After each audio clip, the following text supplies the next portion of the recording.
Good evening, everyone, and welcome to the Irish column for Sunday, the 2nd of November 2025. My name is Paul Fitzsimons.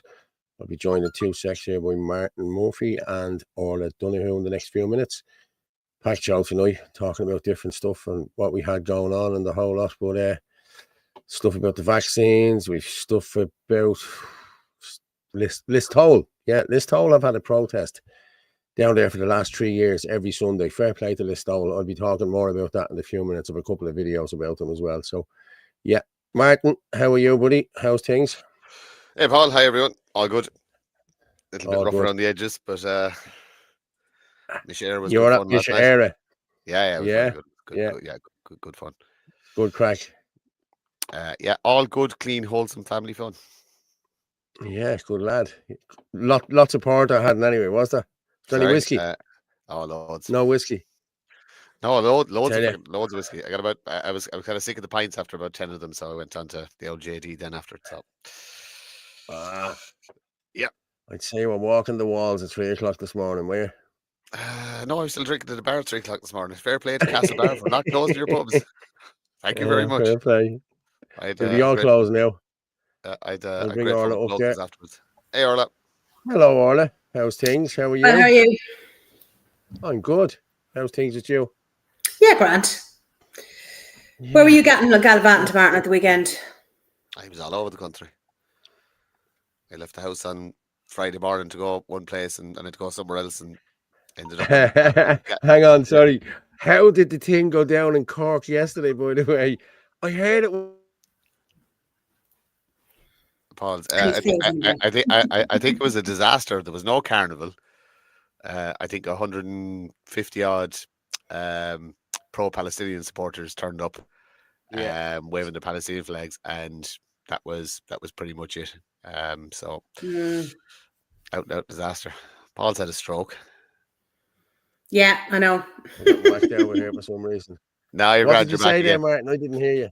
I said I think there was only about 150 odd. There was no. They didn't do a carnival at all. There was nothing. There was nothing there. They just the pro-Palestinian crowds came out with their flags. About 150 of them.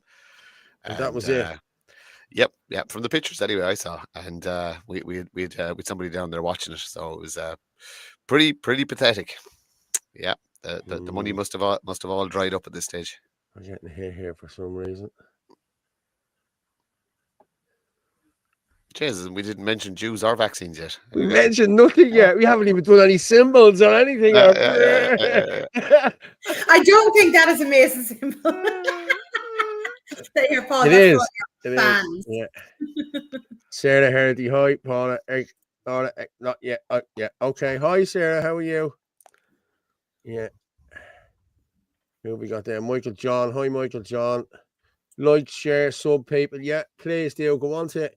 You'll get us. I'm just going to put the banners out there now. So as you can get us there on, you can watch live and comment on X at FitzyDub, at Anthony L. Casey, at RugoMorph27, Ireland Force 2123, YouTube at Irish Column and at the Heron, and you'll get it on Facebook at Paul Fitzsimons and Martin Murphy, and www.theirishchannel.com/live. That's where we will go. And you can buy us a coffee there. People were saying it goes too quick. So wait and see what I've done here. This is, wait and see this. This is quite cool. Somebody told me to do this today. So I'm just going to throw this in there. I'm going to share this. If you can, there's the Revolut as well. There you could send us it if you want to. If you want to scan the QR code there, we have it there now. There you go. There's a QR code. I'll leave it there for a minute or two for you. And if you want to buy us a coffee or whatever, you can do it through the Revolut there too. You can just scan that code there, and all is good. So I'll take it down. I'll put it up again in a while. So yeah, thank you very much. Very good. We'll get a load of stickers made up and just put them out on lampposts randomly and No, nothing. Just get people to scan it, and does it automatically take? No. I think you Okay. have to add a fiver or whatever a Bulmer is. But my brother was only telling me yesterday. He came out with he was after being in Dunn's in Donaghmede shopping, and he walked out with a tray of Moretti. Is it Moretti? 15 quid. 15 quid for 12 bottles, right? And he's standing outside, and the bloke came out of the pub, and he says, "Jesus Christ, you have the right attitude." He said, "It's $7.50 a pint in there for that Moretti."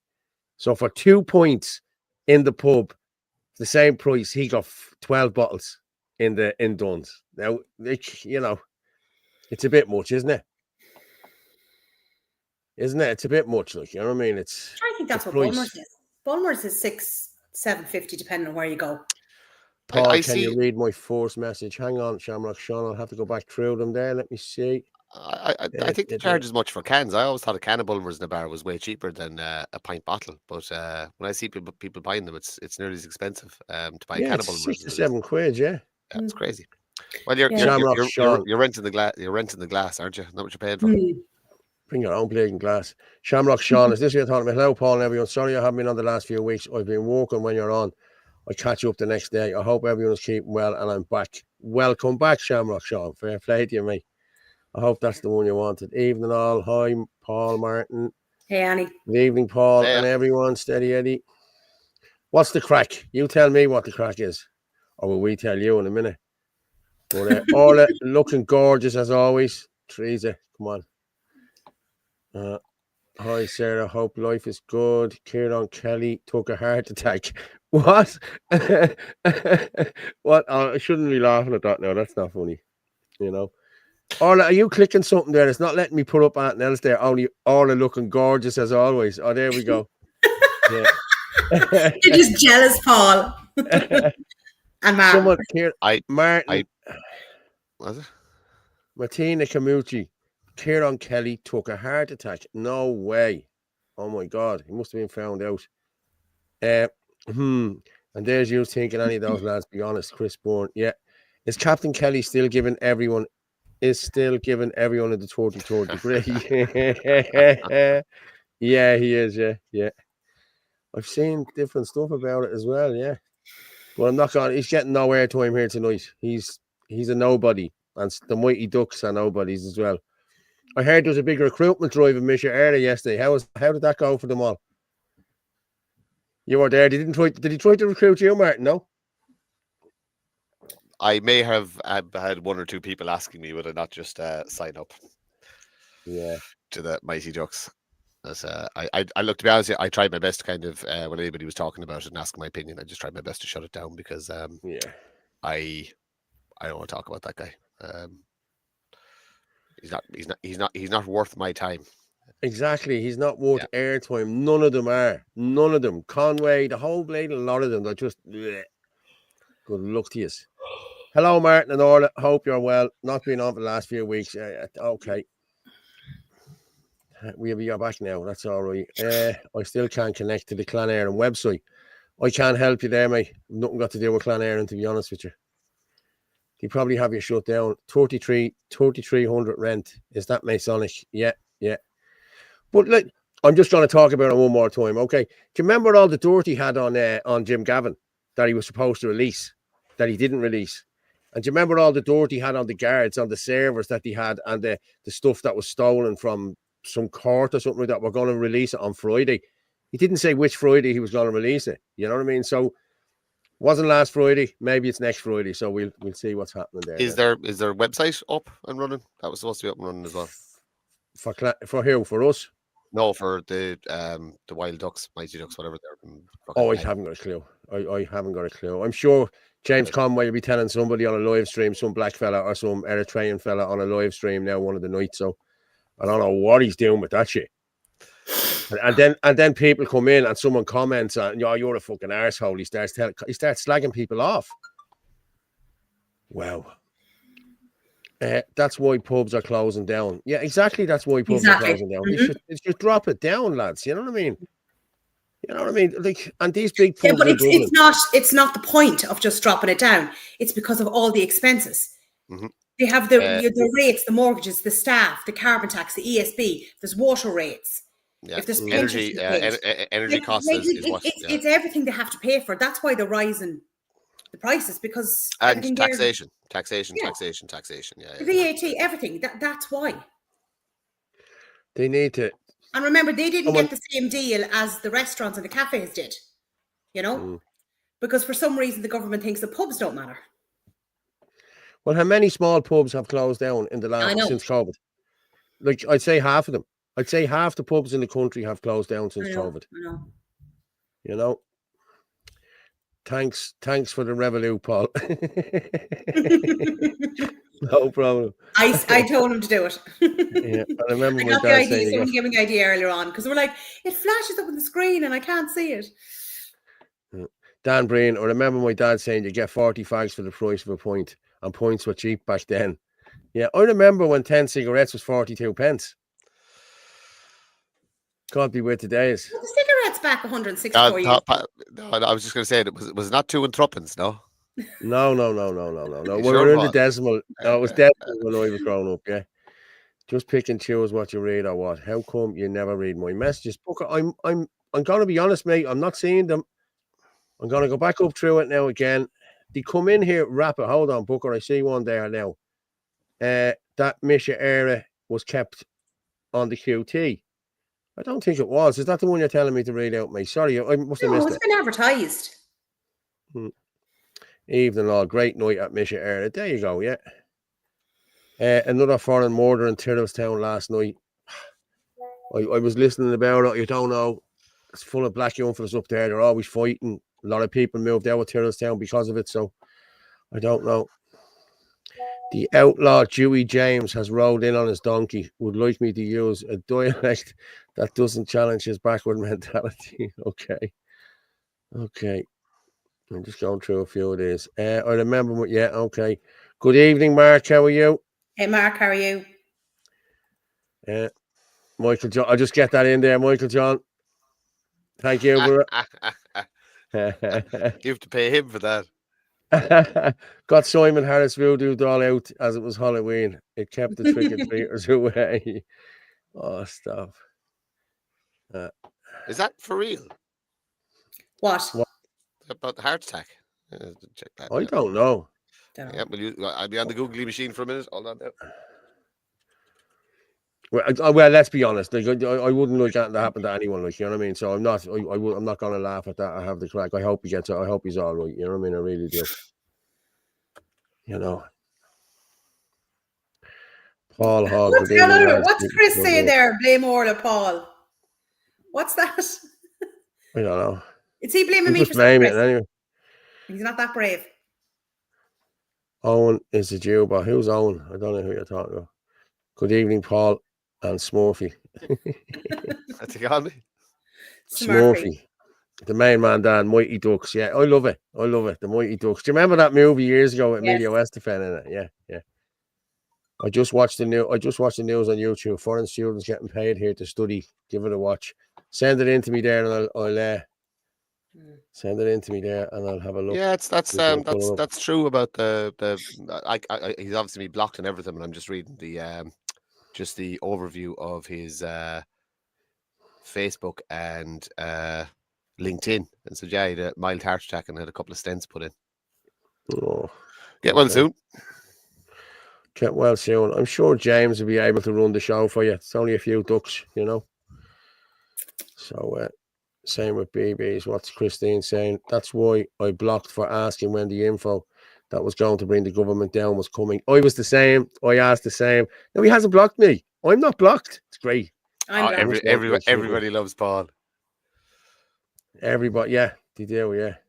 Kelly and Co are grifters. Okay, yeah, a lot of people are saying that guy is going to the pub, get served by a Brazilian. Just show you who serves you once. It's a nice point. Pub I walked in closed after 21 years. Yeah. Snapper, I knew a Brazilian, but she didn't have a Brazilian. Ah, lads, come on. Pubs are a big part of the culture. Maybe that's why. That's exactly why, you know what I mean? All the little small pubs with the diddly-eye music and the whole lot, they're the great ones you go to, you know? Blessed be the gatherings. Owen, I remember when I had to walk 10 miles in the snow just to change the channel on the TV. Pubs are where people chat and let everyone know what's really going on. Government do not want us peasants uniting. It's true. And especially during COVID, they did that. They locked us all out of the pubs because of that. You know what I mean? Because people be going to the pub and saying, this is a load of bollocks, isn't it? This is bollocks. You know what I mean? Come on, lads. You know what I mean? Cop on to yourselves, you know?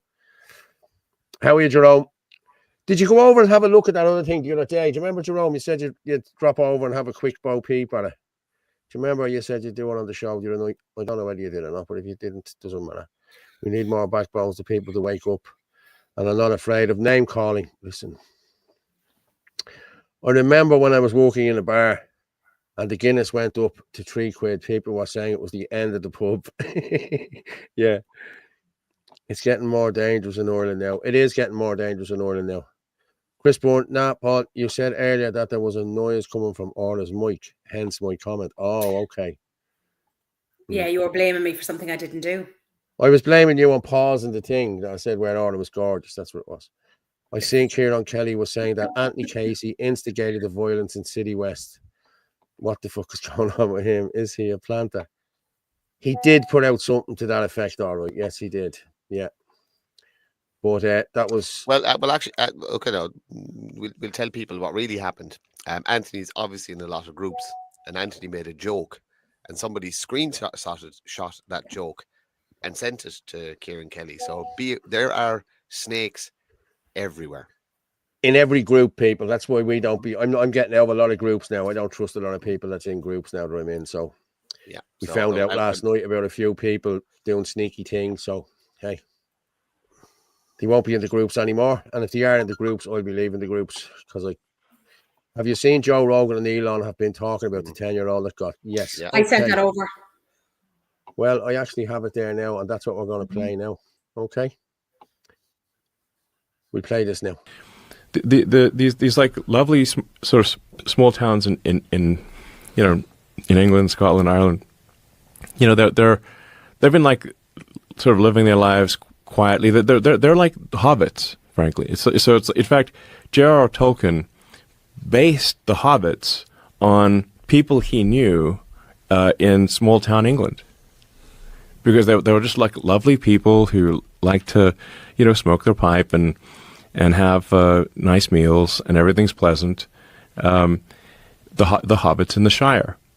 The Shire, he was talking about, places like Hertfordshire, like the Shire is around in the Greater London area, Oxfordshire type of thing. The reason they've been able to enjoy the Shire is because hard men have protected them from the dangers of the world. And but since they have almost no exposure to the dangers of the world, they don't realize that they're there until one day, 1,000 people show up in your village of 500 out of nowhere and rape and start raping the kids. This has now happened God knows how many times in Britain. And the crazy literally thing raped is, them. It's right, like there's some 10-year-old got raped in Ireland like last week. Yeah, there's literal rape They gangs. snatched some kid. Yeah. Yeah. And if you criticize it, you can get arrested. And that's where it gets insane. It's like, how are they not you protecting literally criticize people? it. I think it was the Prime Minister of Ireland actually, posted on X, because after that, some illegal migrants snatched a 10-year-old girl who was like going to school or something, and violently raped a 10-year-old girl. And there was the people were very upset about this, and they protested. The Prime Minister of Ireland, instead of saying, yeah, we really shouldn't be importing violent rapists into our country, he criticized the protesters instead and didn't mention that the reason they were protesting was because a 10-year-old girl from their small town got raped. So here's the question. Why are they supporting this kind of mass immigration? And is there a plan involved in all this? Is this incompetence? Is this ignoring the fact that they don't have a handle on it, so they're trying to silence dissent? Like, what is happening? Because if you wanted to destroy civilization, if you wanted to destroy Western civilization, which George Soros seems to want to do. And there's just so there's a guy I think who I don't know if he's been on your show. Godsod? Yeah. Has he been on the show? Good friend of mine. Yeah, he's great. He's been on multiple times. Oh, great! He's awesome.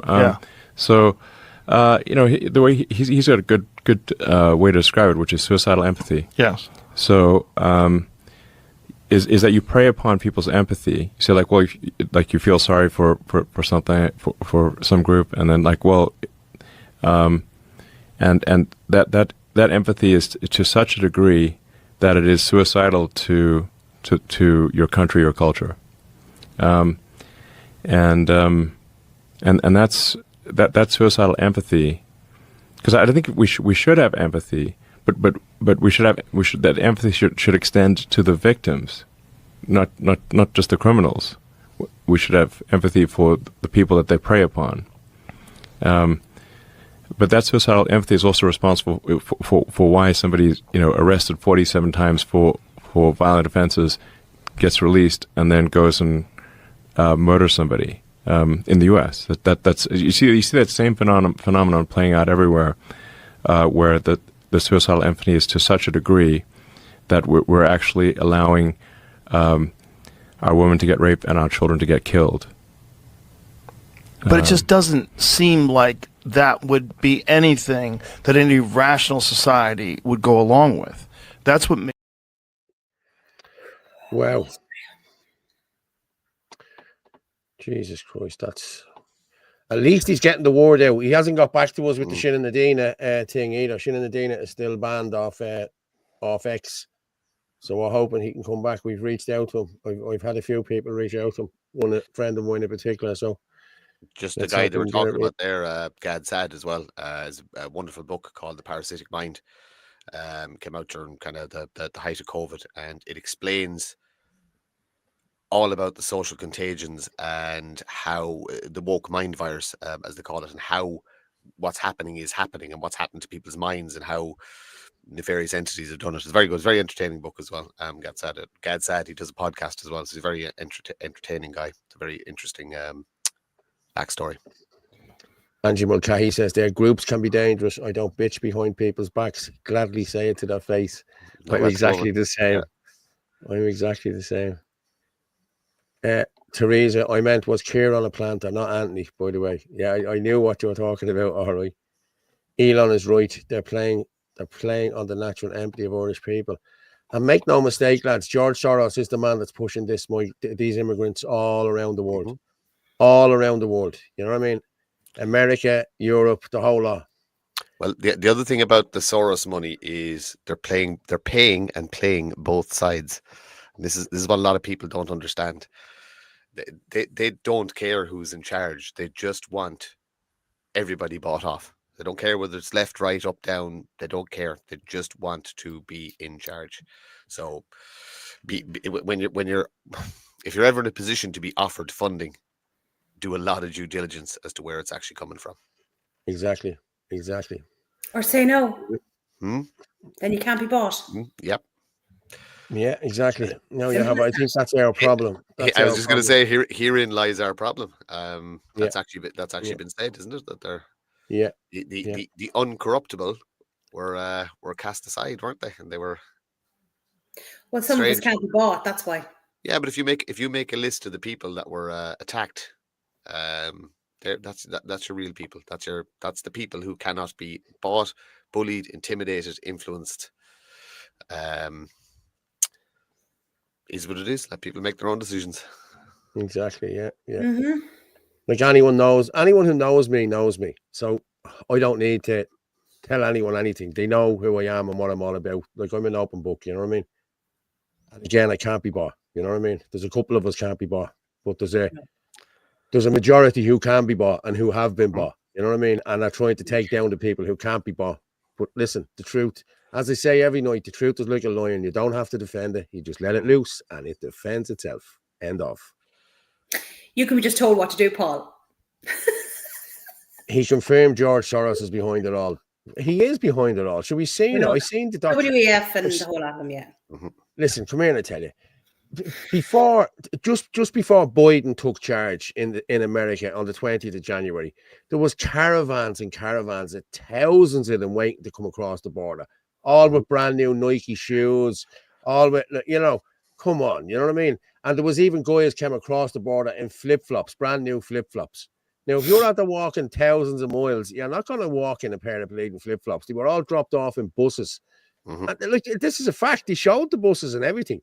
And there was something like 50,000 came through in the first couple of days that Biden took office, you know. They reckon there's something like nearly 20 million came in. Do you know what's hilarious though as well is that I don't know did anybody cop it at the time, but the amount of Chinese that actually China got a huge population of Chinese people into America in that caravan.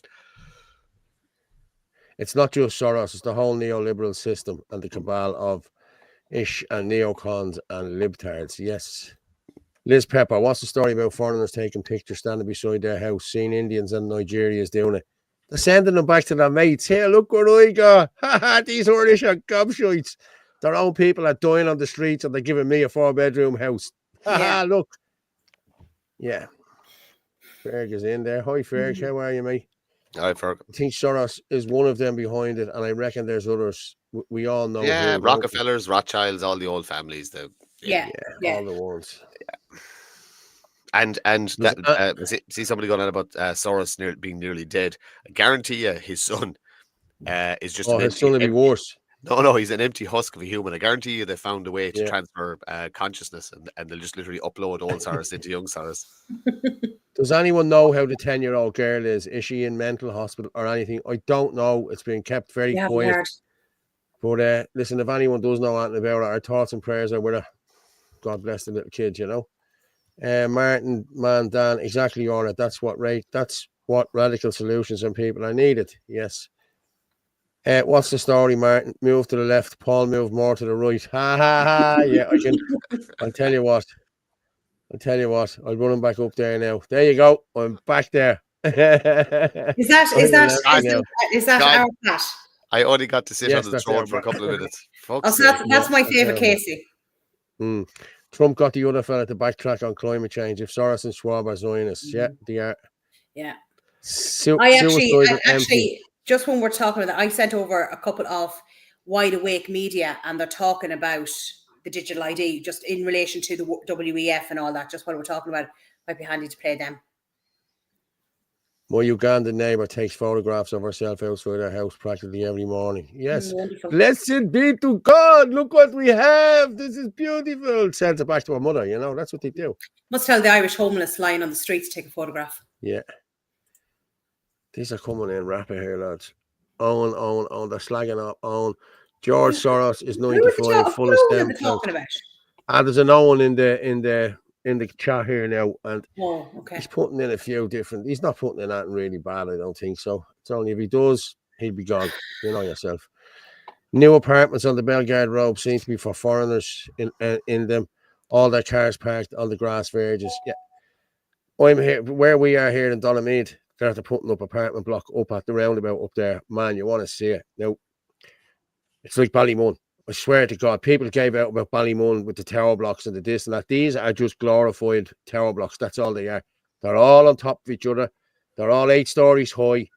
And you can bet you, I'll bet you £100, €100, that does not, probably 5% Irish people will get that if they're lucky.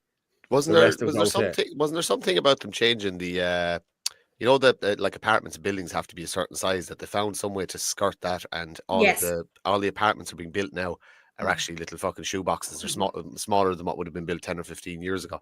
But the price isn't going down. Yeah, but you're not national doesn't give a shit about that. You know what I mean? They'll live stacked like fucking dominoes. Like Padder Flanagan is asking the questions there. Why are all the nationalist groups not getting together? They're too divided. I'll tell you why. This is my take on it. There's too many snakes in it and too many grifters. That's why they're not getting together. If we all get together and we all do the one thing, they won't make the money that they think they're going to make. You know what I mean? They've been promised the sun, the moon, and the stars in order to make this party and do these parties. It's not going to happen, lads. There's no money to be made out of this. Trust me. Unless you're willing to stand here and do it for nothing, for the sake of your country and your children, There's no point in being here and fighting this fight. I'm telling you, that's just my take on it. Well, the real reason is I'm a complete asshole and nobody wants to work with me. So that's just. That's true. And I'm stuck with him. So am I. He can't get rid of me. No. Yeah. We have tried, but it hasn't Yeah. worked. They drive me off to random rural places and just hope I won't find We them. just but, need to. We just need to dig like a bigger hole. I'm like that stray dog that just keeps coming back. What do you reckon all the bullshit surrounding the fire in the iPads and Drogheda? I don't believe it at all, to be honest with you. They came out I've seen there's a video going around of somebody setting fire to the stairs, but I have it there. You can't see who it is. You know, so what's like? Is that just more nonsense? They tried to blame the kids on it first. They said the kids fired fireworks into it, and that's what caused the fire. And then all of a sudden, they've come up with this video. This video has emerged, and I got to be honest with you, it's exactly like it was up at City West last week with the blading van. You know what I mean? Your man didn't even know what he was doing there, and to squirt petrol and light it the way he did, gobshite. Anyone worth their salt would know you don't do that. You squirt and you walk away and you throw something. You don't. That's not what you do. You know, if you're going to burn somewhere. So I've been told. But it's the time of year for stuff to go on fire. Halloween, there's fires everywhere, and perhaps somebody took an opportunity to do something. Perhaps it's a setup. Perhaps it doesn't matter. The government have created a climate where people are so angry that they're willing to do things like that. That person who did that, whether they be left, right, up, down, whatever, did not create the situation. The government created the situation, and it's going to keep happening. We don't know who it was, Martin. It could have been one of them. It could be state acid as well. You know, that's it. You don't know. We one of the it's convenient. How do you know? You can't say who it is. This is what I'm saying is that if there was no iPad system in Ireland, there wouldn't have been a reason to start a fire. So, you know, problem, cause, solution. That's the iPad system has to be dismantled, and that is priority. Tusla needs to be dismantled. That is a priority. There's a huge amount of systems that need to be dismantled. Yeah, greed is the root of all evil. Yes, it is. And Pat says too many egos. I don't know. Yeah, well, there is a lot of egos, all right. There is, but the people who they're saying have big egos on our side, they're saying about us having big egos. There's nobody I know that's on our side that has big egos. Now, there is a few from the split away groups. I could name them, but I'm not going to name them. People already know who they are. You know what I mean? Does anyone know how the kids got stabbed in Parnell Street got stabbed? No, because nobody knows. These men haven't even been brought. They haven't even been brought to justice yet. You know what I mean? And what happens with these cases like this? The government put a D notice on it, and there's no publicity on it at all. Nobody's allowed to talk about it, and that's it. They do it all the time when there's anything big like this happens, you know. By the way, how is the gorgeous Anthony? Yeah, he's be on later, Michael. Yeah, steady Eddie. Nah, we've been trying for 2,000 years. Defeat. They've only been winning for 200. Yeah. Yeah. Through the last 2 decades, they created an environment. What's he saying there? Daniel's going inside job. They're saying, yeah, definitely, man. I think it is as well.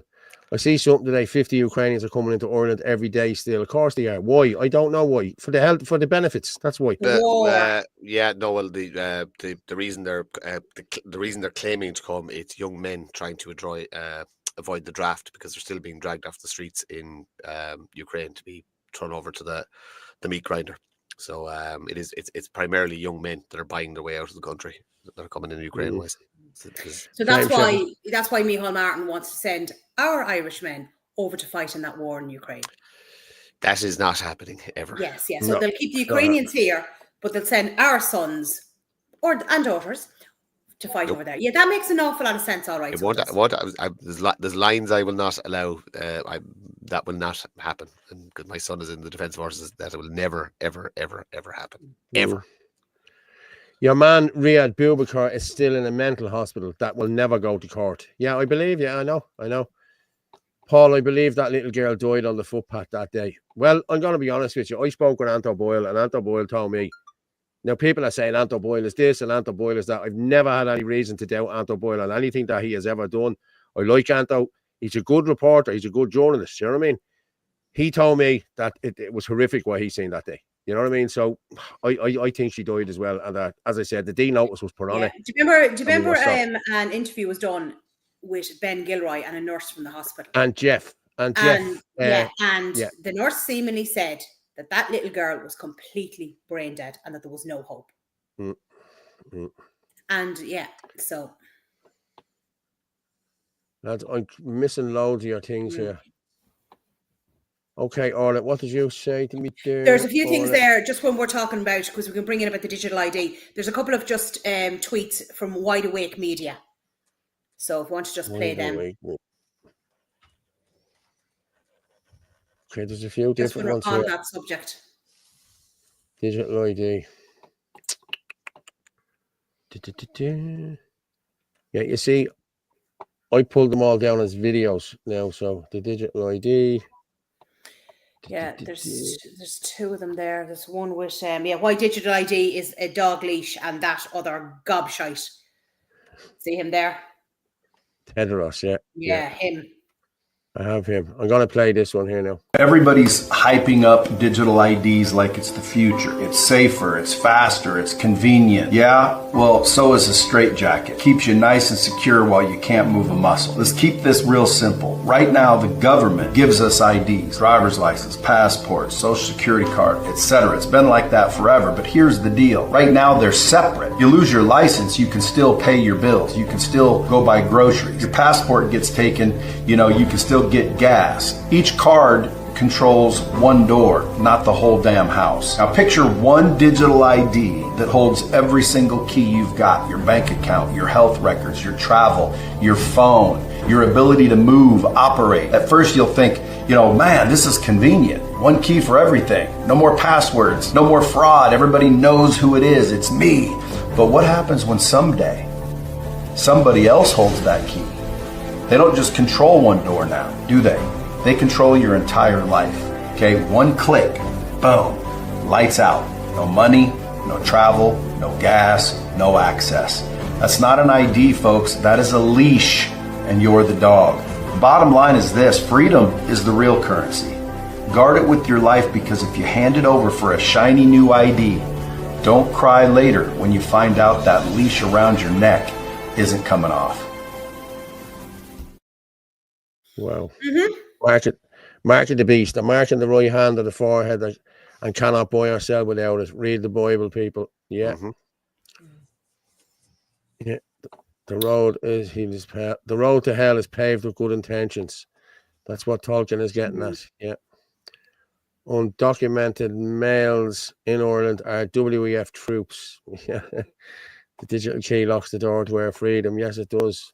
Actually, speaking of troops, has anybody been up to the base in Wicklow? Do you remember Philip Dwyer did a video on it there? Yeah. I got told last night that there's training going on up there again. So if anybody's in that neck of the woods, they might go for a nice little walk up the mountain and have a gander and see what's going on up there. Was talking to a couple of people who voted CC. And they voted for her Catherine Connolly, because it guaranteed that their children wouldn't be drafted. I wouldn't hold my breath on that one with Catherine Connolly. Are you for real? Yeah, you seen her hands? You seen her hand signs? What kind of hell? Yes, exactly. Digital ID is not you; it's their creation of fiction. The problem is society is steeped in convenience. Yeah, it is, and people will just, shit, this is dead handy. Look, how many people do you know that carry cash now? Everything is done through their phones now. All the kids, everything is through their phones. Beep, beep, beep, beep, beep. No, I don't use my phone. We were talking today to the kids. The kids were playing football there. I was at the match today, and we were talking about it, and we were asking about stuff and about old phones that you had to twirl the thing. And my woman said, "What do you mean twirl?" I said, "It was a dial. You had to do it. And if you had to ring the police," one of the lads said, "you had to go 9, then it go all the way back and go 9, and then it go all the way back." And kids haven't got a clue. They don't know they're alive, man. You know what I mean? I'm telling you. 500 men down the road from me in Ballyogan. Yeah. It's crazy. And I'm going to be honest with you. I've been told by someone who worked in the catering of that Ballyogan that it's worse than City West. That there's shit goes on there every day. There's fights. There's drugs use. There's everything. It's just gone through the roof with them up there in Ballyogan as well. And the women, the girls that work there are afraid to even go to work. I know one girl who has left. She's gone out of there, like, you know what I mean? But she was there, you know? Are we going to talk about the Muslims trying to get into politics? We watched Central Europe fall from it, and now our nearest neighbour, who once was so powerful, have been collapsed. We have to stop it. Well, you only have to look around you. Every council England, in that this, says it all. but look at here. Every council in this country has an Indian on it or a Muslim on it. Nearly every council. You know? And this is where old school fear tactics need to come back into play, unfortunately, because that's the only way you're going to stop it, is that if somebody is too afraid to enter politics, then they're not going to enter politics. And unfortunately, that is the only way you will stop doing it, because Fianna Fáil, Fine Gael, Sinn Féin will keep pushing their diverse characters and keep funding them. So we as a nation have to dissuade them from doing so. Take Manna Kilbride or Glenavermal? I don't know. I can't remember. There's a Philip Dwyer video. I don't think it's Glenavermal. I think it's the Kilbride one. Yeah, it's definitely the Kilbride one. Yeah, if it's the one Philip did, I think it's Kilbride. Yeah, I think Ferg is in the comments there. Ferg will tell us. It was Kilbride, wasn't it, Ferg? J.R. Tolkien did travel to Ireland a lot. The books are based on Irish sites, and Mine of Moira and The Flight of Mordor. It's the Burren. Few know this. Yeah, okay, fair play. My brother would have known because he's mad into Lord of the Rings. They can't control us when we use cash. That's why they're trying to get rid of it. Exactly. Yeah, I know. Every country in Europe will be Serbia in 5 years. Yeah.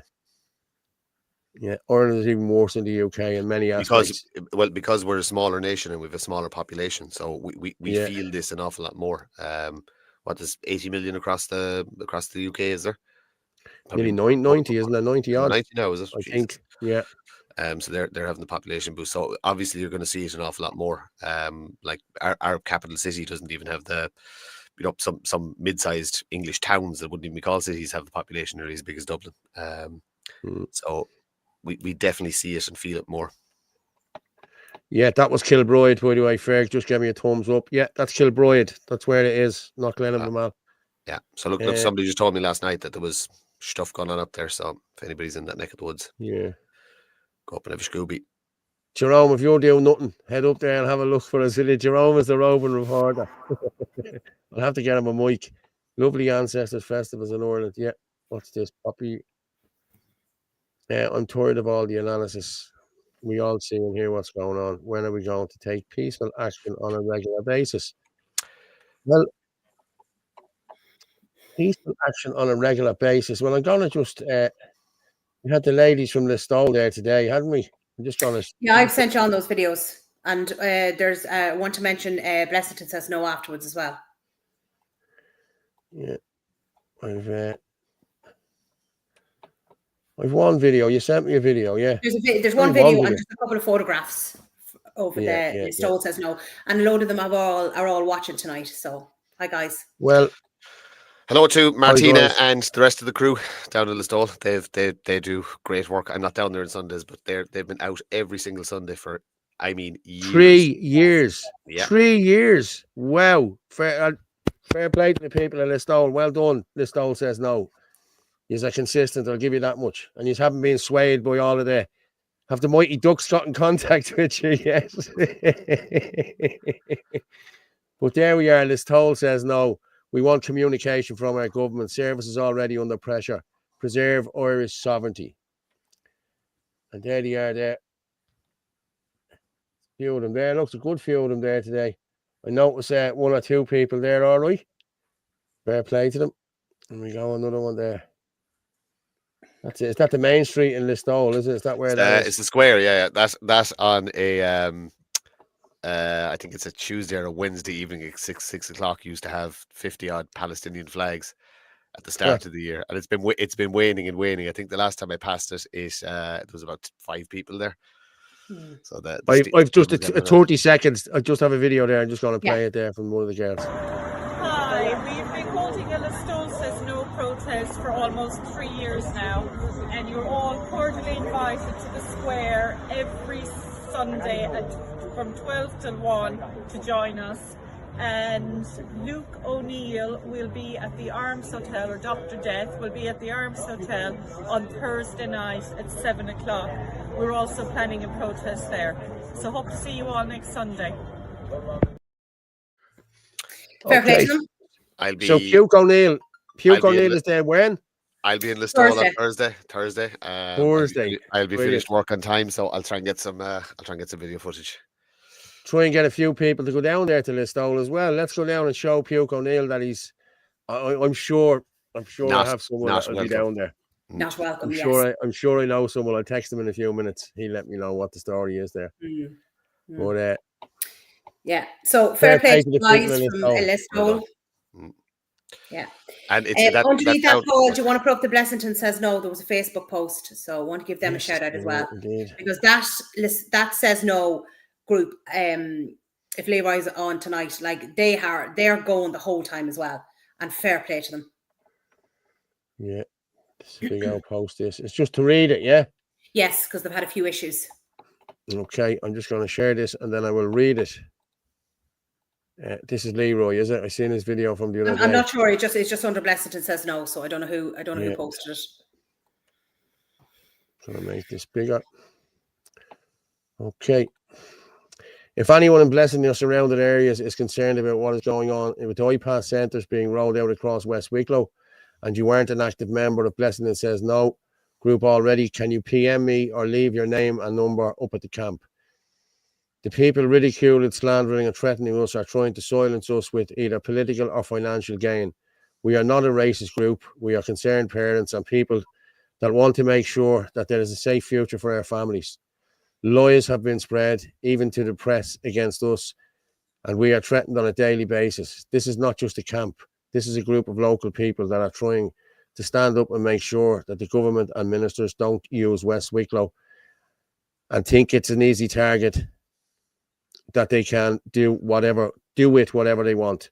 Most rumours, slander and lies are started from people who don't live here. Yeah, hang on.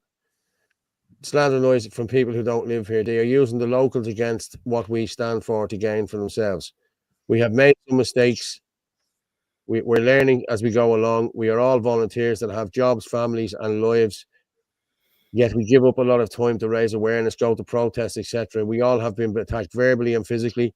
We've been targeted by groups. We've been beaten, pepper sprayed, and some of us arrested.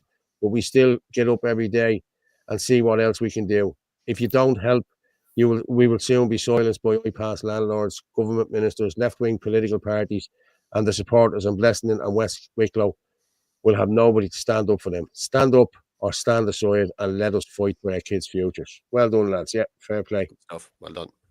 Well done, yeah. Deadly. But please, lads, if you are, drop up and help them out. I'm going to be honest, people. Like the same happened in Coolock. It was the same people there all the time, and they held the fort, and they were there. Like, we were walking behind the scenes doing other stuff and the whole lot. I get that. But, like, you have to go up and help these people. You really do. You know what I mean? Like, they're doing it. They're not getting paid for it. They're living up there. They're sleeping up there. Some of them are, you know what I mean? Some of them are coming and going, you know what I mean? But, like, it's wrong, people. You need to go up there and help them. This is your area. It's not just... See, this is what we've been saying for a long time now. We all had to knock during the year. Do you remember knock? We all headed to knock. And there was 5 people from knock that was actually at that protest. The rest was all of us. We came in and we were helping out and we were trying to do this and trying to do that. Unless you're going to help yourselves, people, you're pissing against the wind. I'm sorry. You really are. You know what I mean? People from the area need to be out there and need to be standing shoulder to shoulder there. Because it's coming for your kids as well. Like people, these don't care because you have a few quid. It's all the one to them. They'll just snatch your kid going down the street or they'll do whatever they have to do. You know what I mean? So nobody is safe. Same with the guards. The guards' kids aren't safe either. So lads, you need to cop onto yourselves and help these people out. The guards need to drop down their bleeding weapons as well and stand with the people. I'm being honest. I've had it with them now. I'm being honest with you. I really have. You know what I mean? You can't stand there and let people get pepper sprayed and battered. And, you know, it's just, you know, a wage is a wage. I get it. A wage is a wage. But Jesus Christ, man, you're fighting your own kinsmen, your own people. You know what I mean? Go on. Sorry. Yeah. Man, there's loads of comments. Anthony Casey jumped in there for a minute. I don't know where he is. Hi, Paul, Orla for sharing. It was freezing today, but they were out, hands frozen. Yeah, no problem, Sarah. That's cool. And I hope everyone from today is nice and warm watching us this evening. Yeah, let me just put up that banner. Paul, because this is important to share. There's a post there on TD Barry Ward. Yeah. I was quite shocked to see this. So, and I'd say a lot of people don't know about it. Now, there's 3 screenshots, so there's a bit of reading in it, but... Yes. I think this says an awful lot. Yes. Remember, he is a city TD. Yes. And this is what he's representing. Barry Ward, Fine Gael TD, a practicing barrister, is currently representing a Somalian diplomat accused of 8 counts of people smuggling into Ireland. How can a TD of the Dáil, a member of the government party, be permitted to do this? Who watches the watchers? Said this a few weeks ago. From the Irish Times court reporting in July, a Somalian diplomat arrested at Dublin Airport and charged, I remember this, and charged with people smuggling offences had launched a high court challenge against his detention in an Irish prison, claiming diplomatic immunity. Mohammed Abdallatif Hussein, who was attached to the Federal Republic of Somalia embassy in Riyadh, Saudi Arabia, was arrested by Gardaí at Dublin Airport on November 26 last year. He was brought before Dublin District Court later that day, accused of 2 counts of alleged people smuggling under the Criminal Justice Act, Smuggling of Persons Act 2021 at Dublin's Airport Terminal 1.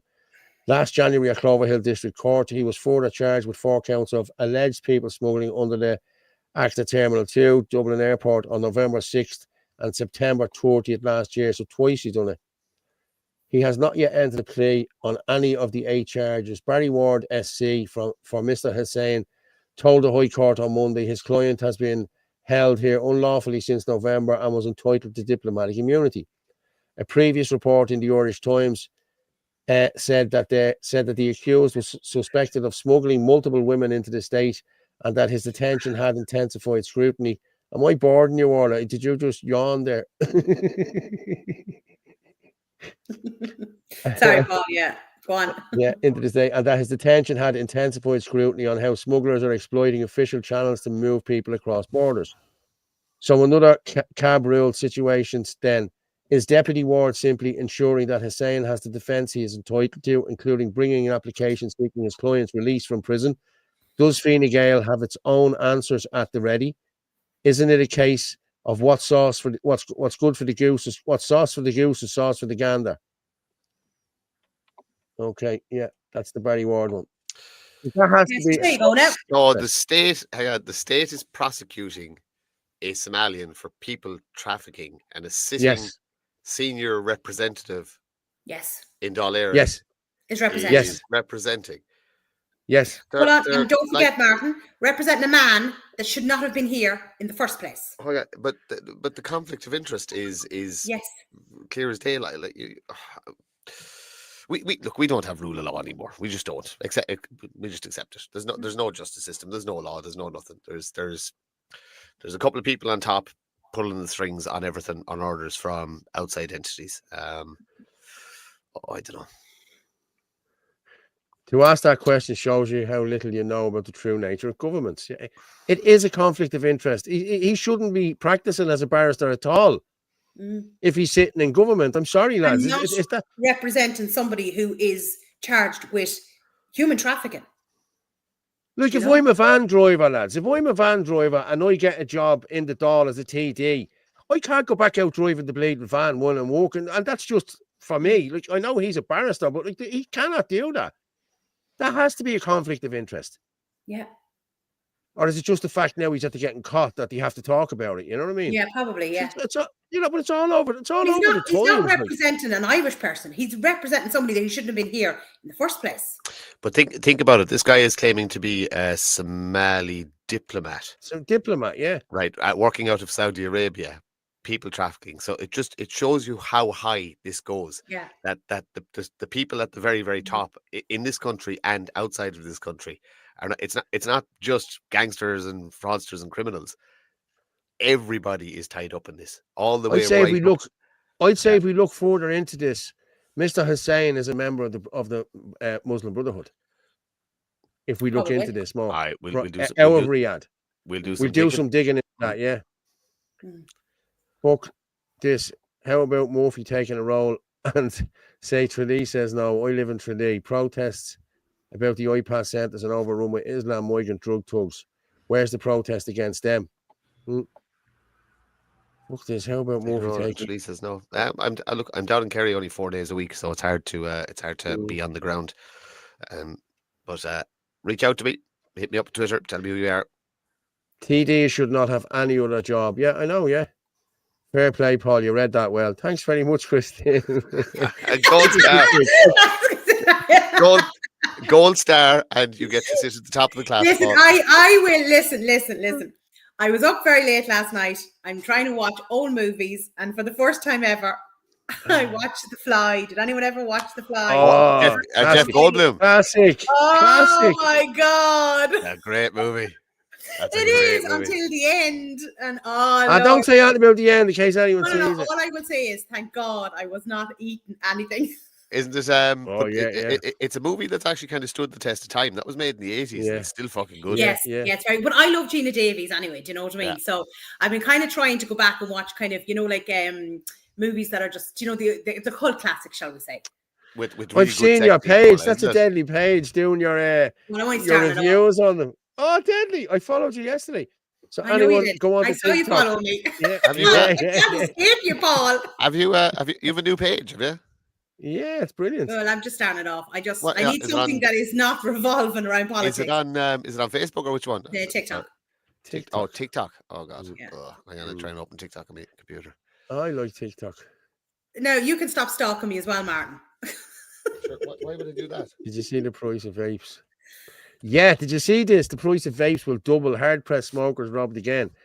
Like, seriously, like, my dad smokes vape, my sister smokes vape, and my other sister. They would have went up the time cigarettes went up, But it's doubled. It's gone up to nearly 25 quid for a thing of vape now. It was 11, and it's gone up to nearly 25 quid. Like, come on. It's gone there from €5, €5 to 11.50 for the small one. That's what it is. For the bigger one, I think it went up from 11 quid to 23 quid or something like that. Yeah. Yeah. Almost €1 a smoke. Yeah. That's what it is. Hang on there. We have young Anthony down there. How are you? Well, how are you doing, lads? Can you hear me? Is that Anthony Casey? It is. Who's that? Oh my God, what's wrong with you? Why aren't you wearing a suit? Yeah. I didn't today. Not good enough. Wearing a hoodie. Anybody know this guy? Hi, how are you doing? I don't recognize him. Come here and tell you, we were speaking about you're going to speak about the digital ID, aren't you? Now in a few minutes with Rob. Well, I think I see he's setting up already. Is my mic okay? I don't have a usual mic set up today. Yeah, you're chill. We can hear you. Busy day of phone calls. I had to jump on there. But we'll speak about that. But there's a lot going on. I actually wanted to highlight something there. I forwarded you, Paul, there real quick. Did you? The National Alliance of Concerned Communities. You see it on your WhatsApp.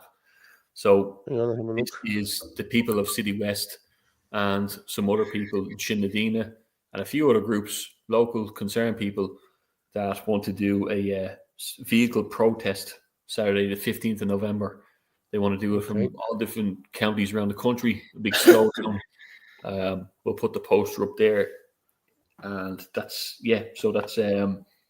something that needs to be, we can't be forgetting about this 10-year-old girl. Like I seen you showed Elon Musk there talking about it. I have tagged Elon Musk multiple times because Shinnadina's account has been taken down on X for supporting this and posting that people should turn up there. And X being all about non-censorship.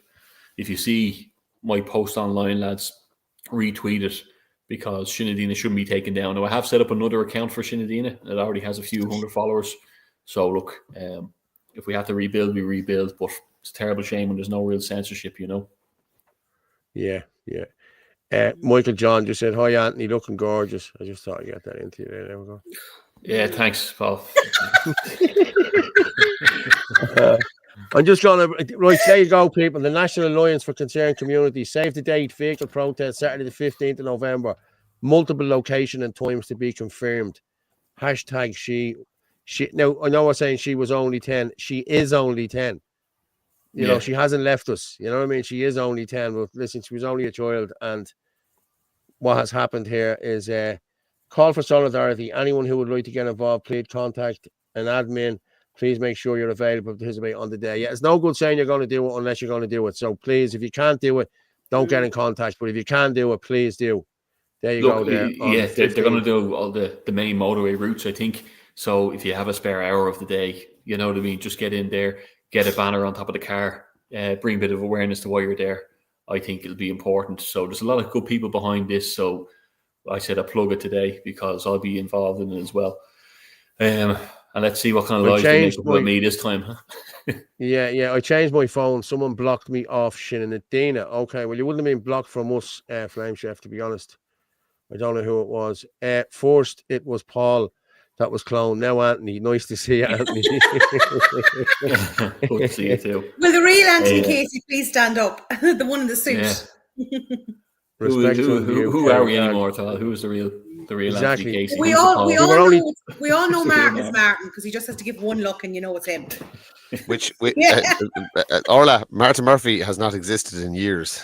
There's a couple of different characters for different situations. We were talking earlier, Anthony. We are the unbuyable. We are the untouchables. Yeah. The unbuyable, huh? The unbribables. Yeah, there's very few of them left. I have to say, and I you know, a lot of people think it's divisive to call these things out, but there's people hindering the movement at every step of the way. And would you believe for 99% of attacks, we don't retaliate whatsoever. But you know what I'm sick of? I'm sick of these false flags and these false narrative, the Pied Piper nonsense. There is someone who's a self-proclaimed Mason. He's taken in funding. He is buying the movement. It's nonsense stuff. It's ridiculous stuff that you can't say it. You know, Herman Kelly and this guy, the self-proclaimed Mason, Herman Kelly, who, you know, advocates for leaving the EU, but if you go on his Facebook, he works for the EU and he wrote for the mainstream media, still ties in with them. That's the nonsense of it. The rats need to be weeded out. And there's another couple of rats there. And if he keeps messaging me, he knows who I'm talking to, I'll reveal him too. So I recommend a couple of people keep very quiet because I'm not taking any more prisoners anymore. Too much is at stake. People getting raped. There's people getting killed. There are threats everywhere. Our kids' future's on the line. And we said it before, we're not going anywhere. So just leave it off if you know what's good for you. That's the truth. And on a lighter note, the Deal of Heron has, if anyone wants to go to dealofheron.ie, the policy, some of the policies are down the bottom on the footer. You can have a look at what we're doing. So I think people would be happy with it. We would appreciate a bit of feedback. Don't forget, it's the People's Party. So we want to build the best team we can in time for the elections in a few years. A lot of groundwork to be done for that. So let's see how we go. Pat Walsh is saying, I can see Anthony Casey being our Taoiseach. Listen, I don't mind. I'll step aside and let him have that. Yeah, I want the education gig. I want to stop the rainbow flags in the schools, lads. That's my mission. I'm telling you now. Stop all that. You know what has become my whole thing in this movement, I find, if I've served any purpose, is that I've shaken the tree a little bit and people have revealed themselves. And although it looks like it's wrapped me up in controversy at every single step, the amount of people who just cannot hold their wish when people start talking the truth, it's unbelievable. But so be it, you know what I mean? And I see Martin nodding there, and we've all seen this. You know, this is. I'm actually starting to think the other way. I'm actually starting to think we're a big bunch of assholes, and it's actually all us. And we're the problem. Speak for yourself. Rob is sitting down there in the green room there, so I'm going to bring Rob in, and I'm going to go and get myself a cup of coffee. So I'm going to bring Rob in. Hi, Rob. How are you? What's the story? Hi, Rob. How are you? All good, hey, mate. Rob. All good, yeah. I know this man's TikTok account. Big so fan, yeah. Thank you so much. You're more than welcome, mate. You're more than welcome. Anthony, I'm going to leave this to you for a minute. I'm going to make myself a cup of coffee, so I'll drop off and I'll come back in. I'll be back in a minute. I'm just going to make coffee. I'm still listening to you in my ears. Yeah, fair play. Yeah, look, I suppose we were talking a little bit earlier on, Rob, about the digital ID and things like that. if people don't know Rob, you should follow his TikTok there. He's doing a lot of great stuff, calling out a lot of things, and pushing something that is a dangerous thing to push these days, which is a bit of faith. What do you see right now at the moment, Rob, within kind of society that you feel worthy of calling out and speaking your message about? Yeah, so I think really what I've noticed is like this nihilism that's spreading across Europe. It's an ideology that I think leads to a race becoming extinct on its own, because the more they get rid of God and the more that people don't believe in God anymore, they're just going to become more and more hedonistic. They're not going to care about starting a family. They're not going to care about cultural identity. They're not going to care about good morals. They just care about their own pleasures, money, lust, and things like such. And that's what we're seeing. You know what I mean? We see our birth rate is 1.5. We see the amount of abortions through the roof. We see people focused on their career so much as well. And it's just going to lead to self-extinction, and it's this nihilism that crept in kind of like pre-World War II, pre-World War One as well, like Bolshevism coming in, the loss of monarchies, the loss of like Catholic society. And ever since then, it's just we're on like this downward spiral. And they told us, oh, stop having kids, it's bad for the climate, but they'll bring in mass amounts of immigrants then to replace us as a people. And that's their goal. They hate Christianity. They hate Western society. So the goal is destroy them. Instead of killing us directly, we'll kill ourselves. So, yeah. You see how tied in this is to the political class and the elitism. I think that this is directly tied into, let's say, feminism as a concept, where initially they marketed it as everybody is equal. And fair enough, everyone could get on board with that to a degree that, everyone's life is worth the same. Everyone should have the same amount of rights to speak, all that kind of thing.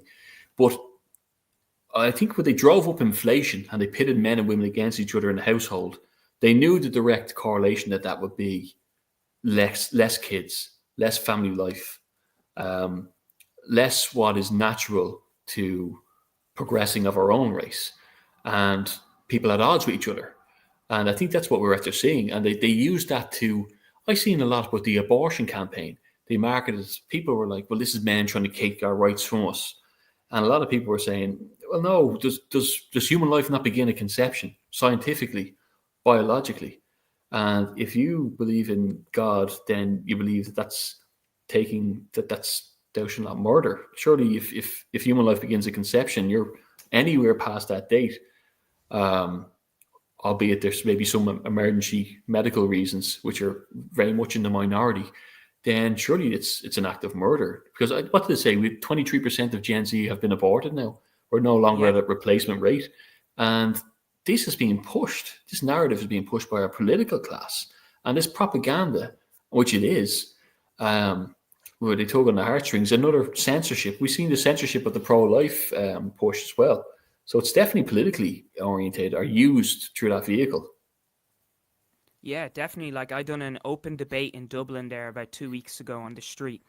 And one of the things I encounter the most is like subjectivism. And everyone will say, well, I have my belief and you have yours. And it's like there's no truth anymore. They don't believe in these objective morals or objective truth. And once that's gone, then they'll just do whatever, and that's why we're seeing they're killing babies. And I'm always wondering, where is the line? What is next? You know what I mean? Mm-hmm. We see in communist regimes where it's the same. It gets to a point where if mob rule says it's okay to kill people that oppose the establishment, then it's okay. And that's what I'm afraid is going to happen. And we're seeing it. They've now made it that it's fine to kill babies, even though science says they don't care about science. They don't care about the facts. Even though science says it begins at conception, it's a human being, it has the same human rights as us, they will cry on and on about rape victims and if someone made a mistake and this, that, and the third. They don't want to face the consequences of a natural act. And that's what we're seeing. And it's in everything now. What would your thoughts be, Rob, then on, so I'm a big proponent for libertarian ideals and personal responsibility, that like in reality, there is no justifiable reason for there to be an unplanned pregnancy in this country at any time, because there is so much contraception available free in an awful lot of cases that it boils down to the personal responsibilities of the individuals. And I'm also a big proponent of it. If you lay in the bed and you make that person is your responsibility. You know what I mean? This is a thing that there's an awful lot of abandoned children out there that were lucky enough to be born, but men have to take responsibility for their actions and take responsibility for if you want to play the field, etc., and do whatever you want to do, and you're sowing the wild oats stage of your life, you have to take responsibility of that. You should not get somebody pregnant, and if you do, you must bear that responsibility until that person is an adult. The abandonment or the abortion, neither are, I think, equally are as bad. Obviously, the abortion has taken a life, but the fact that there's so many people growing up without a strong male influence in the house, that's causing a huge amount of societal issues as well. It's just, we're supposed to be in pairs. That is just the way we're designed. Yeah, 100%. I agree. I feel like if we look at the statistics, 98% of abortions are due to socioeconomic reasons or because it's an unplanned pregnancy. So the argument of grape is just out the window. It only accounts for, I think it's 0.3% of abortions worldwide. So a lot of it is down to people just being selfish and they don't want to deal with the consequences, as you said. And I think rather than banning abortion straight away, because obviously I think that would be the best thing in the world, but I don't think it would work, we need to promote that people, if they are engaging in the natural act, the marital act, that they know the consequences and they're happy with the consequences if it happens, right? That people are looking to get married again, people are looking to have a long-term relationship and start a family, and also that mothers don't feel like that there's a socioeconomic pressure, because they brought in abortion in Ireland, but they didn't say, let's try and fix the issue that women feel like they have to have an abortion. They didn't say, let's put benefits in place where if a woman does have a child, she's able to take care of it, because then that's not going to make them money or that's not going to push their agenda. Because they do make money off of abortion. I don't know if it's as much in like Ireland and the UK, but I know in America, the abortion clinics make mass amounts of money. These abortionists make mass amounts of money.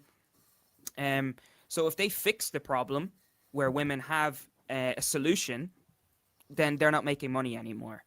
So, the social construct is a good point there, because really it is going that way. You look at the colleges and they have a sleep around culture, even in the TV shows. And you might even say, I'm going too far, but the likes of the Friends and all that kind of thing where, partners are interchangeable. They're gone like that. And that really, they really push that. In Freshers Week, they hand out not abortions, but they hand out condoms everywhere. And, they incentivize people to sleep around like that.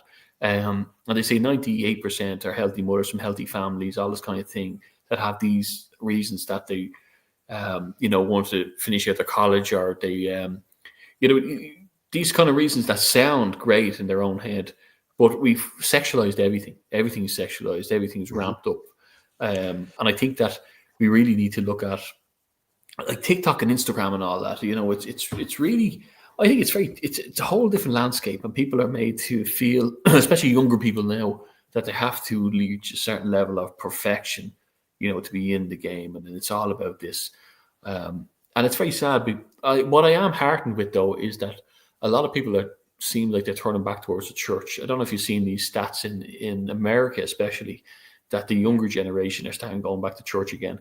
And like, if there's one thing, even if you believe in God or not, I think as a cultural Christian, there's a lot of people like that who grew up in Ireland who don't necessarily have a faith, don't go to mass all the time, but respect the aspects of the Ten Commandments, let's say, or the Sermon on the Mount, that we respect each other, that we hold value to life, that you love your parents, all this kind of thing. I think when they took that cross off the wall in the schools, they left it open for anything to be put up there, and that becomes God then. And right now, I think it's pride. And, we've seen that in the last few years, and we've seen Big Pharma jump on that.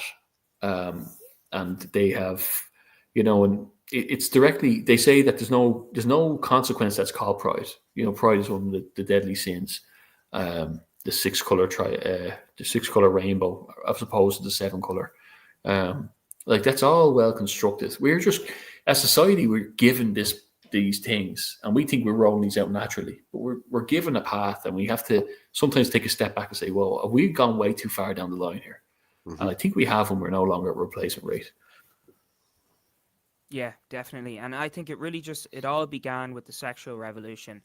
You know, once they said they're fighting for abortion rights and they legalize contraception, marriages start to break down, lust is endorsed, and people are just being frivolous. And then gay marriage then as well, homosexuality begins to be endorsed, and it's just more and more degeneracy. And as you said, like, now we're at a point where we're at a replacement rate. I think the best way to tackle it is, I don't know, it's really tough to tackle this one because it's become such a societal standard now. Like, you'll even have Catholics and other Christians say it's okay to have an abortion, or promiscuity is fine in your younger years. And getting married young is just, like, so unfathomable. Like, people laugh at it or cringe at it. But for, like, you know, nearly 2,000 years, that's how it was done, and society was great. You know what I mean? And have you ever heard the passage, if I were the devil? It's from the 1950s. Have you heard that, Rob? No. There's just when you gets free time. This is from a pastor in the 1950s in America. It's just called, if you type in if I were the devil, you'll be able to find it. This was, I might find the video, Martin, if you want to stay going. Yeah. There's a video piece on it. Essentially, it maps out what's happening, but this is 60, 70 years ago. This guy was saying that, and everything that he says has come to pass, and you literally have to just undo everything that comes from this this passage. But that again boils back to individual responsibility. It's about there's pride, and then there's pride, being proud, and men have to learn to be proud again. It's okay to be a strong. There's nothing wrong with being a strong man, you know what I mean? And once you embrace that, with a strong man comes huge amounts of responsibility, and you have to bear the burden of that responsibility. And that's what needs to be taught more than anything to the younger generations that are coming up, to the kids, is that you're supposed to be strong. You're supposed to have and be proud of yourself. But most importantly, you're the provider and the protector. That's your role. That is the man's role: provide and protect. Yeah, definitely. And I think a lot of men nowadays have just become cooks to their wives or their partners. You know, they'll walk on eggshells constantly, and they can't dictate anything. And a lot of them will kind of present themselves even as traditional, but at the end of the day, they're not being masculine anymore. They're being emasculated. Mm-hmm. And that's really my issue with the feminist movement. It gave like this leverage to women where, you know, traditional gender roles have been thrown out the door. But that's not true. Women are different to men, and there's nothing wrong with saying that. I'm not saying they're less than a man, and, you know, the vice versa, but we are different, and they don't want to live in that role anymore. Like, we have a lot of you know, devoted Christian women, but they'll still want to be the big boss CEO that runs the family. And it's like, well, that's not what God has implemented in the natural order. And that's another thing we need to tackle. I think even in this movement, we see it quite a lot, you know? I have that video there. Will I play it real quick so that people can get the context of what you're saying, Martin? Yeah. I downloaded it. I think this is the speech you're talking about. So I'll play it here and we can come back. If I were the devil,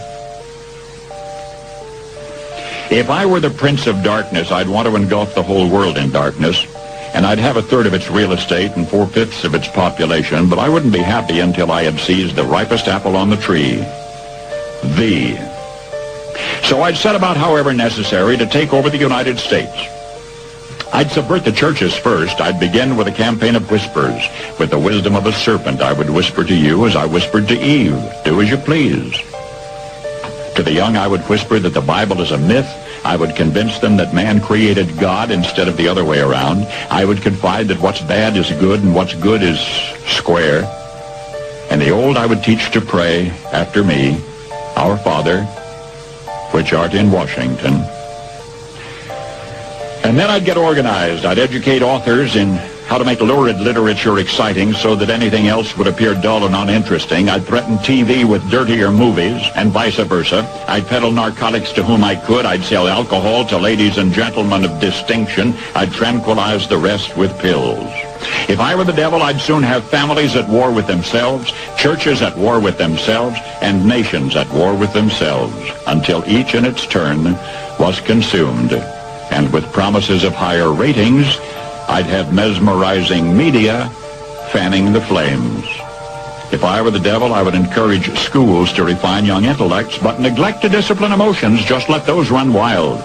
Until before you knew it, you'd have to have drug-sniffing dogs and metal detectors at every schoolhouse door. Within a decade, I'd have prisons overflowing. I'd have judges promoting pornography.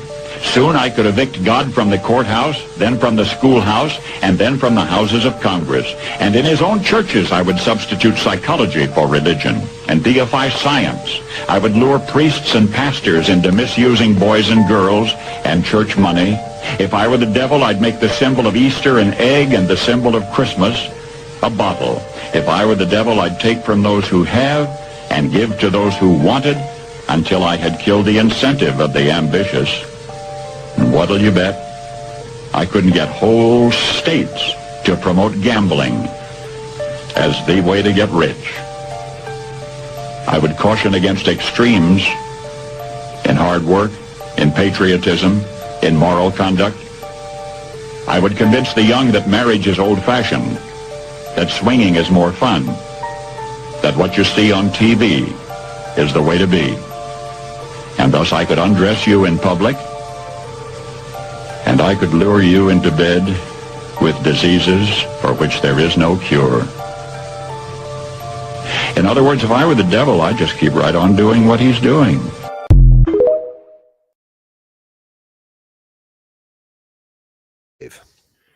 Wow. That's 60 years ago. That's Yep. 60 years ago that was put out, 1965. It's like exactly what's happening today. Geez, you must remember that Paul as a teenager, do you, coming out? It was 3 years before I was born, mate. Sorry. But there's loads of little passages like that and little pieces of history. This was all foretold, and lots of people knew this was coming. And there's, you know what I mean, your grandmother, for instance, Anthony, you've told the story before about, you know what I mean, she spoke about all this stuff, you know what I mean, years before it happened. It's all written down in history. Everything that's happening has been already documented and recorded. It's about trying to decode it all and try and make sense of it and see what the end game is. Well, we know somewhat, and this is why we were talking about this, Rob, as well, that this digital ID seems very akin to something that is written 2,000 years ago also. And this is where my nana was coming from when she was talking about the parallel between where the globalists are going to bring us and to what was written in the book of Revelation. So that's interesting. What do you see what I'm seeing in terms of a correlation here? It definitely could end up being like that, because obviously, like, according to Christian eschatology, Mark of the Beast is more of an allegiance to an antichrist regime.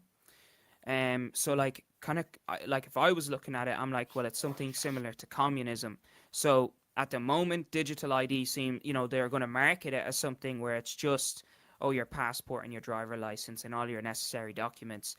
But that's not saying that it can't end up being something where if you have a digital ID, well, you can no longer be a Christian, and you must conform to a certain ideology that is antichrist. So it's kind of hard to predict without seeing where it's gone already, if you know what I mean. Yeah, I see these videos. I was actually trying to look them up there a little bit. Do you see a lot of Sweden? There's thousands of people in Sweden who have this chip in their right hand. And Sydney as well, Australia, where they just wave their hand over the palus, this whole thing. I think I've really been focused on this lately to see, you can see this creeping in. We could see it in China for the last few years, the social credit system. Then we knew that the WEF were modeling their whole thing off this. And then you see the UK lately have really started rolling this out, and we're only ever a step or two away from them. But they've frozen bank accounts in the likes of Austria for 86 million people or something who are not complying to this. This is why I really think that Sinn Féin should be focused. That was Taiwan. That was Taiwan. Was it Taiwan? Was it? Taiwan, okay? Yeah. But that's what I think.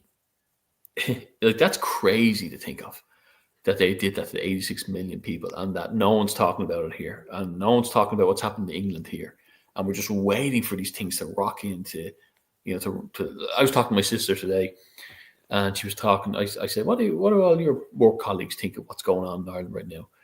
I think that there's so much racism going on, and refugees should be welcome here and all that, and people are so head buried in the sand. They're waiting for everything to land on their doorstep.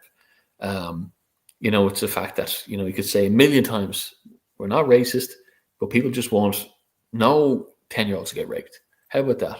How about no one gets chased on the street by men with machetes? Yeah. How about we don't do that? You know what I mean? And how about we don't say that if people turn up and say, enough's enough, we're here for protest, not even acting violently, that we don't try to tarnish their name.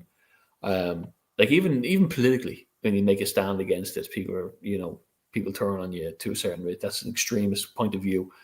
We're gone so far from logic with everything, with human life. This whole abortion thing, bizarre stuff. You're throwing away babies' lives. There's literally, when you look at them New York court cases where the testimonies of these doctors who are crying, saying that I won't even go into it, but how they did how they performed these things. If people saw the way they're doing these things, even with the abortion. I think I've seen the videos you're talking about there, where they put in the yolk and they cut off bits of the baby and pull bits out at a time. It's sickening, yeah. Like, you talk about, if I was the devil, you go after the most young and innocent and vulnerable who can't even defend itself. There you are, right there. You do. Actually, we have a pro-life policy. That's what I was sharing the screen on there a minute ago. If people want to go dealaheron.ie and take a look and give us a bit of feedback on it, we'd appreciate it. That's what you're saying. No, Anthony, it's people sitting on their arses watching us do the football and work. Yeah. It's murder, Anthony. Yeah. It is indeed. Yeah, definitely. All the other shit that's happening is to force the governments to bring in digital ID. I told you this months ago. A friend of mine was involved in the talks here for this, and they're saying that they will phase out money, but he told me that he was told they will just give a date and that's it. It's gone. No more money. Yeah. So that's what they're going to do. That's what they do. They just switch it. They just click a switch. They have it ready to go. They have everything ready to go in that way. Hi, Anthony. In your opinion, what is the next move for us? Right, I think that's aimed at you. Yeah, I will answer that, and this is going to go down a bit of a rabbit hole here. But I think that they have the election sewn up, that a lot of people are selected and not elected. I seen this at the start of COVID, where all these people from the 1992 young globalist leaders class in the WEF got into power. Macron, Trudeau, Varadkar, all these people across the Western world, and they rolled out these tyrannical laws all in lockstep. And then we saw it. We ran the local elections, general elections, boxes going missing, ballot papers turned upside down, crazy stuff. We obviously we weren't even given the illusion of democracy when they took Maria Steen off. They could have at least gave her the last 2 votes and gave people a chance to have a choice. So at the moment, I can't see politics. We need, no matter what you do, even if you march them out of the door, you need something to replace them. But I think things are going to get a lot more severe very quickly.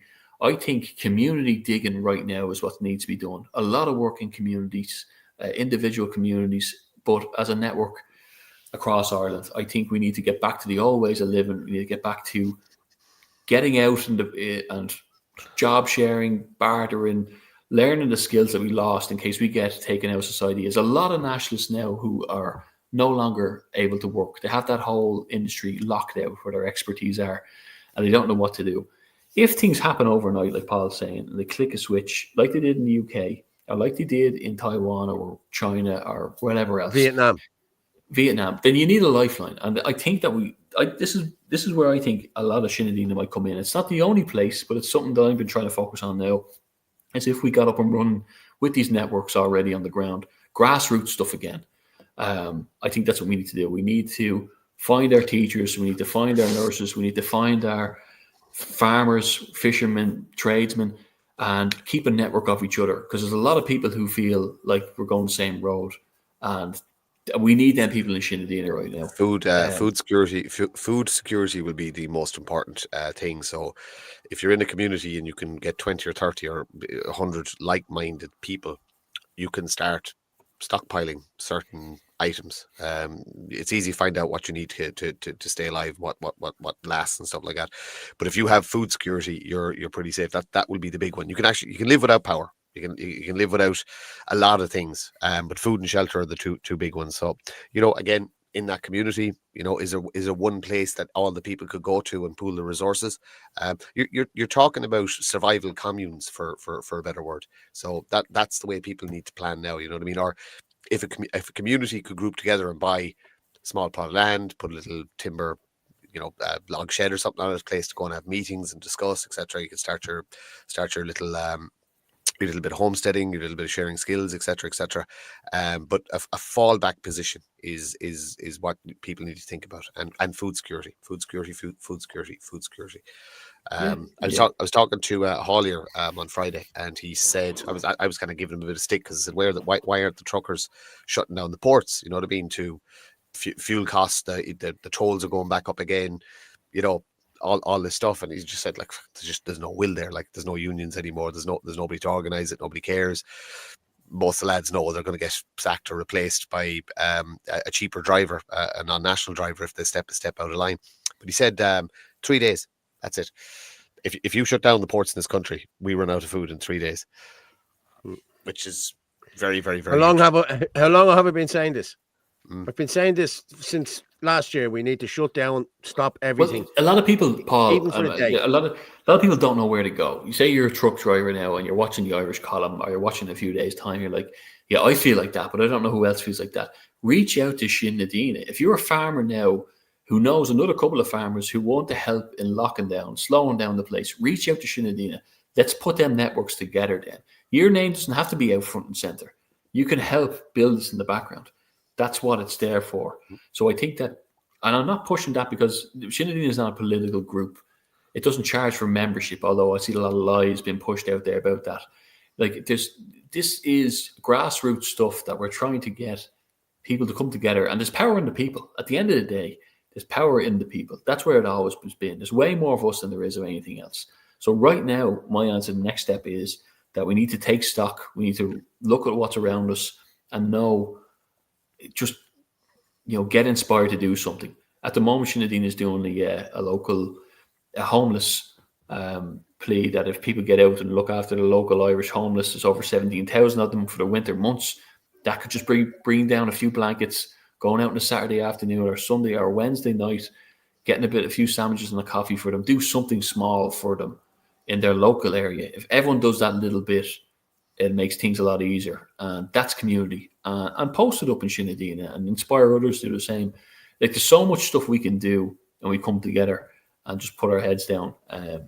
So yeah, I think that right now, community networking is needed. That's what I think right now, first and foremost. Yeah.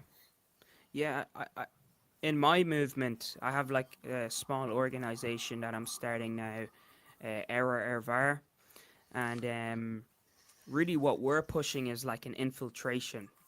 So, we want people to act as liberal as possible and try and get into politics or be aristocrats in society, because the rich Irish people that we have are mainly like extremely liberal, and they're going to continue voting for the same parties over and over. And we're hoping that, since we're young men and women, that we can infiltrate government or even raise our kids to be members of government with the same ideology as the movement. I think a lot of people in Ireland were put in a tough position where they didn't get to achieve much in society because there was no incentive for it. And now they're kind of like, oh crap, I don't have any skills. I don't have anything that really makes me a member of society where people will listen to me. or have any power whatsoever. Which then in turn is leaving us as a minority, but we need to be the ones that are able to kind of change things around, if you know what I mean. That's kind of our goal. But it's even like it comes with persecution. That's why I'm saying we really need to be optical and be quiet. Not all of us, but we need to be optical and quiet about our beliefs. Like even in my own career, I won't say too much, but I'm already being persecuted for my TikToks, and I'm being told to take down certain TikToks because it's not in line with certain policies. And it's all ever since I started talking about Catherine Connolly, and saying she's basically a communist. And they want to shut us down as much as possible.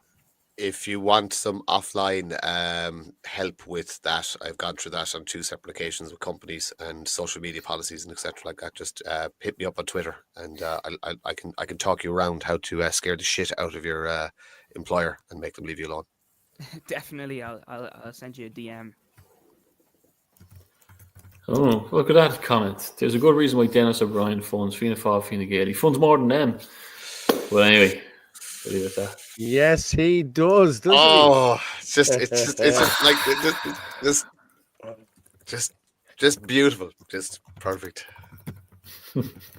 And we might, I'll just say real quick to again, check out our policies on dealaheron.ie. There's a few of them up there at the moment. A few that are still doing tweaking that me and Martin have put together, but have to take a look and join up if you want. I still want to bang out that Maritime and Sovereignty Act.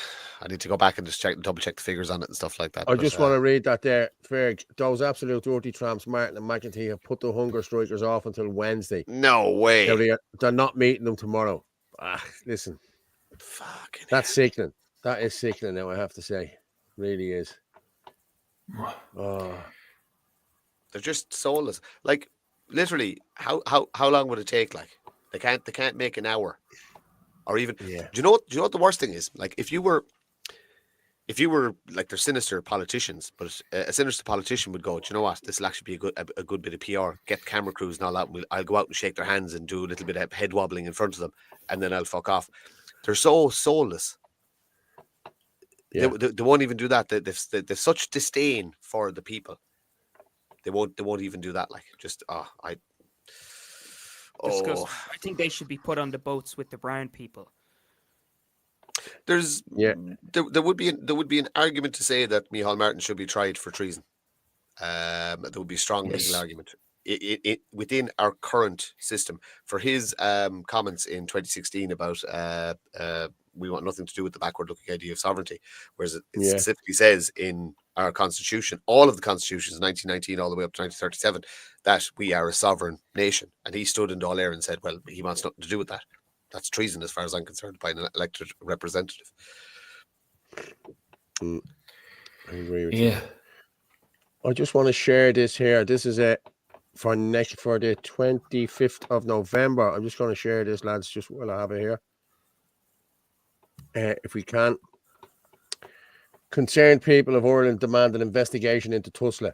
TUSLA, the Child and Family Agency of Ireland, is meant to protect and support the most vulnerable. Instead, too many are being failed. This will be on Tuesday, the 25th of November at 12:30 p.m. at Euston South Quarter, St. John's Road West, 2 to 5, Kilmainham, Dublin. So it's I think it's the Tulsa headquarters, in the TUSLA headquarters. So please, people, if you can get out there, please do. Tuesday, the 25th of November at 12:30. Thank you. Yeah. I think there's a gathering as well, Paul, at the St. Stephen's Green, 1 p.m. of Wednesday. This Wednesday. Just to mark the immigration. Where is it? At 51 Stephen's Green, Department of Immigration. I think they want to. Jim O'Callaghan, they're trying to call out there. So if people are around as well, to give that a bit of support. Yeah, if we can. Yep. Right, unfortunately, Ferg, I'm not surprised them poor people in government don't give a shit. They don't give a shit about anyone. Angela Leggett, like 1916, over half the Irish sit on their hands waiting for others. Kilmainham jail.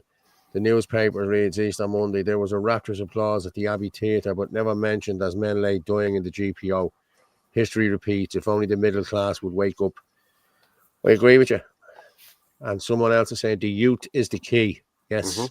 Absolutely. But how do you, Rob? That's for you. Like, how are you finding your peers? At the moment. I would say the majority of my peers, I've lost a lot of friends because of my opinions. They're just so terrified of these type of ideas. Welcome to our world. Yeah, like they think I'm this extremist. I'm Hitler reincarnated, and they want nothing to do with it. But then there's like a small minority that are starting to text me and be like, "Man, I really want to start going to mass." What I'm realizing what's going on around me is just degenerate, and they're victims of it as well. You know what I mean? And they're joining my organization, they're sharing my videos. But the majority, oh my gosh, like if someone asks me about my beliefs, they literally look at me like I have 4 eyes. They're just, they're terrified of these type of ideas.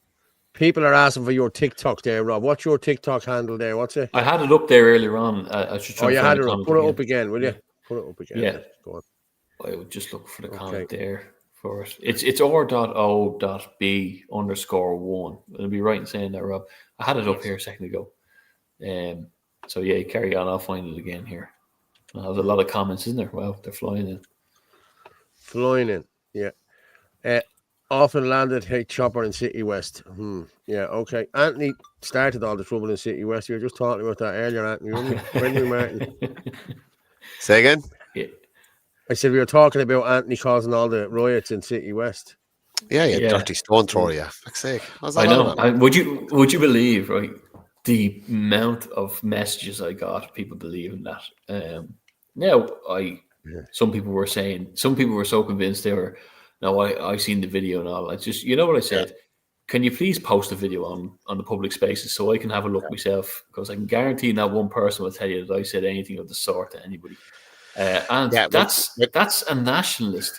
But that's a man standing in Taiwan or Malaysia, doxing a nationalist being on the front line. Crazy stuff. Well, you have to remember it's somebody in the country that screenshotted that and felt the need to send it over to give him ammunition. So, I'd say I think they thought we would just roll over because they said they were going to steamroll us, wasn't it?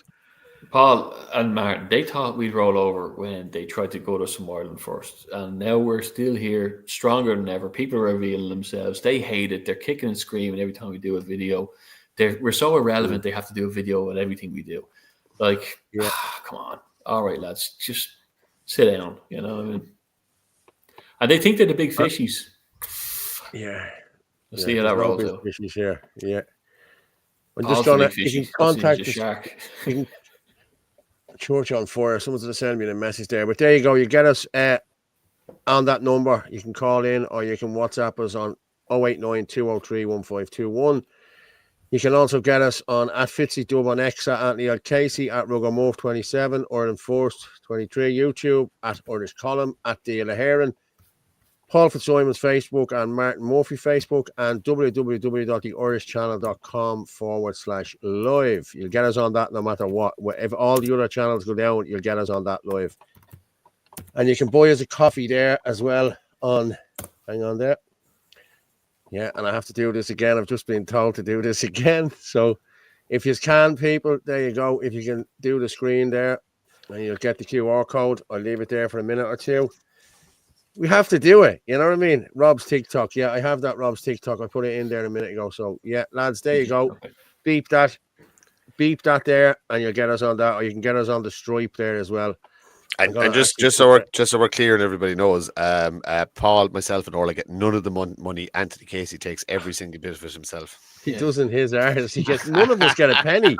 I know what he messes. Like that's the funny part here. None of us get a shilling here. I want them to screenshot that now and have that video out tomorrow. Yeah. But you know what they're saying? You know what I've heard through the grapevine, that they're saying that I'm going to put this to bed because I know one of the 16 720 grand, is it? You have 720 grand a year that I charge Shinadina members €15 a week. You wouldn't even buy each of them, and it all goes to me. These lads aren't getting nothing. It all goes to me, and I'm surprised it's not 43,000. You know, I'm surprised. I see. Yeah.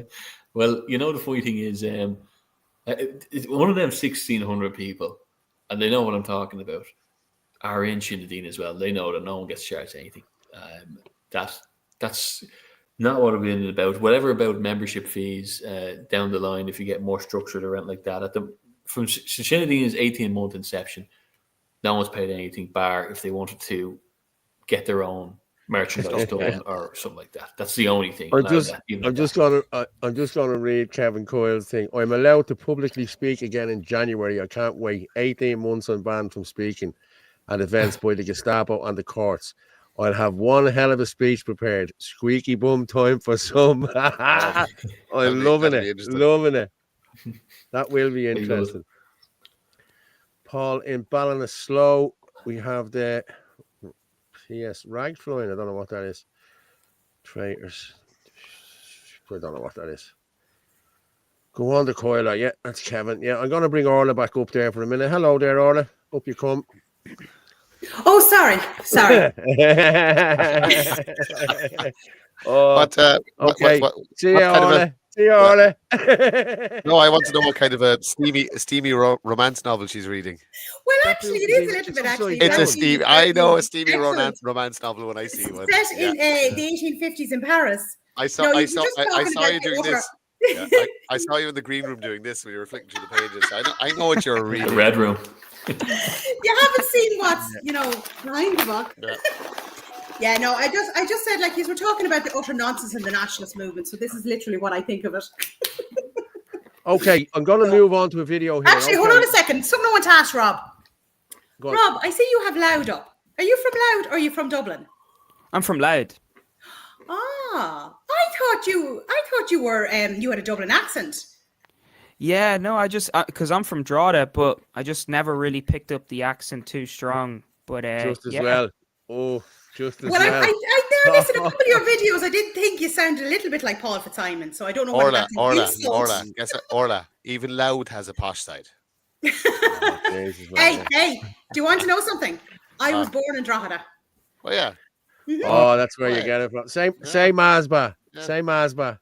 See, that's what happened. I heard Loud was fantastic until the year I was born. I'll tell you what. I met some amount of Cavan people at Mishera and in the pubs afterwards. None of them bought you a drink. Not one of them bought me a drink. He got there first. Good stuff, Paul. Good stuff.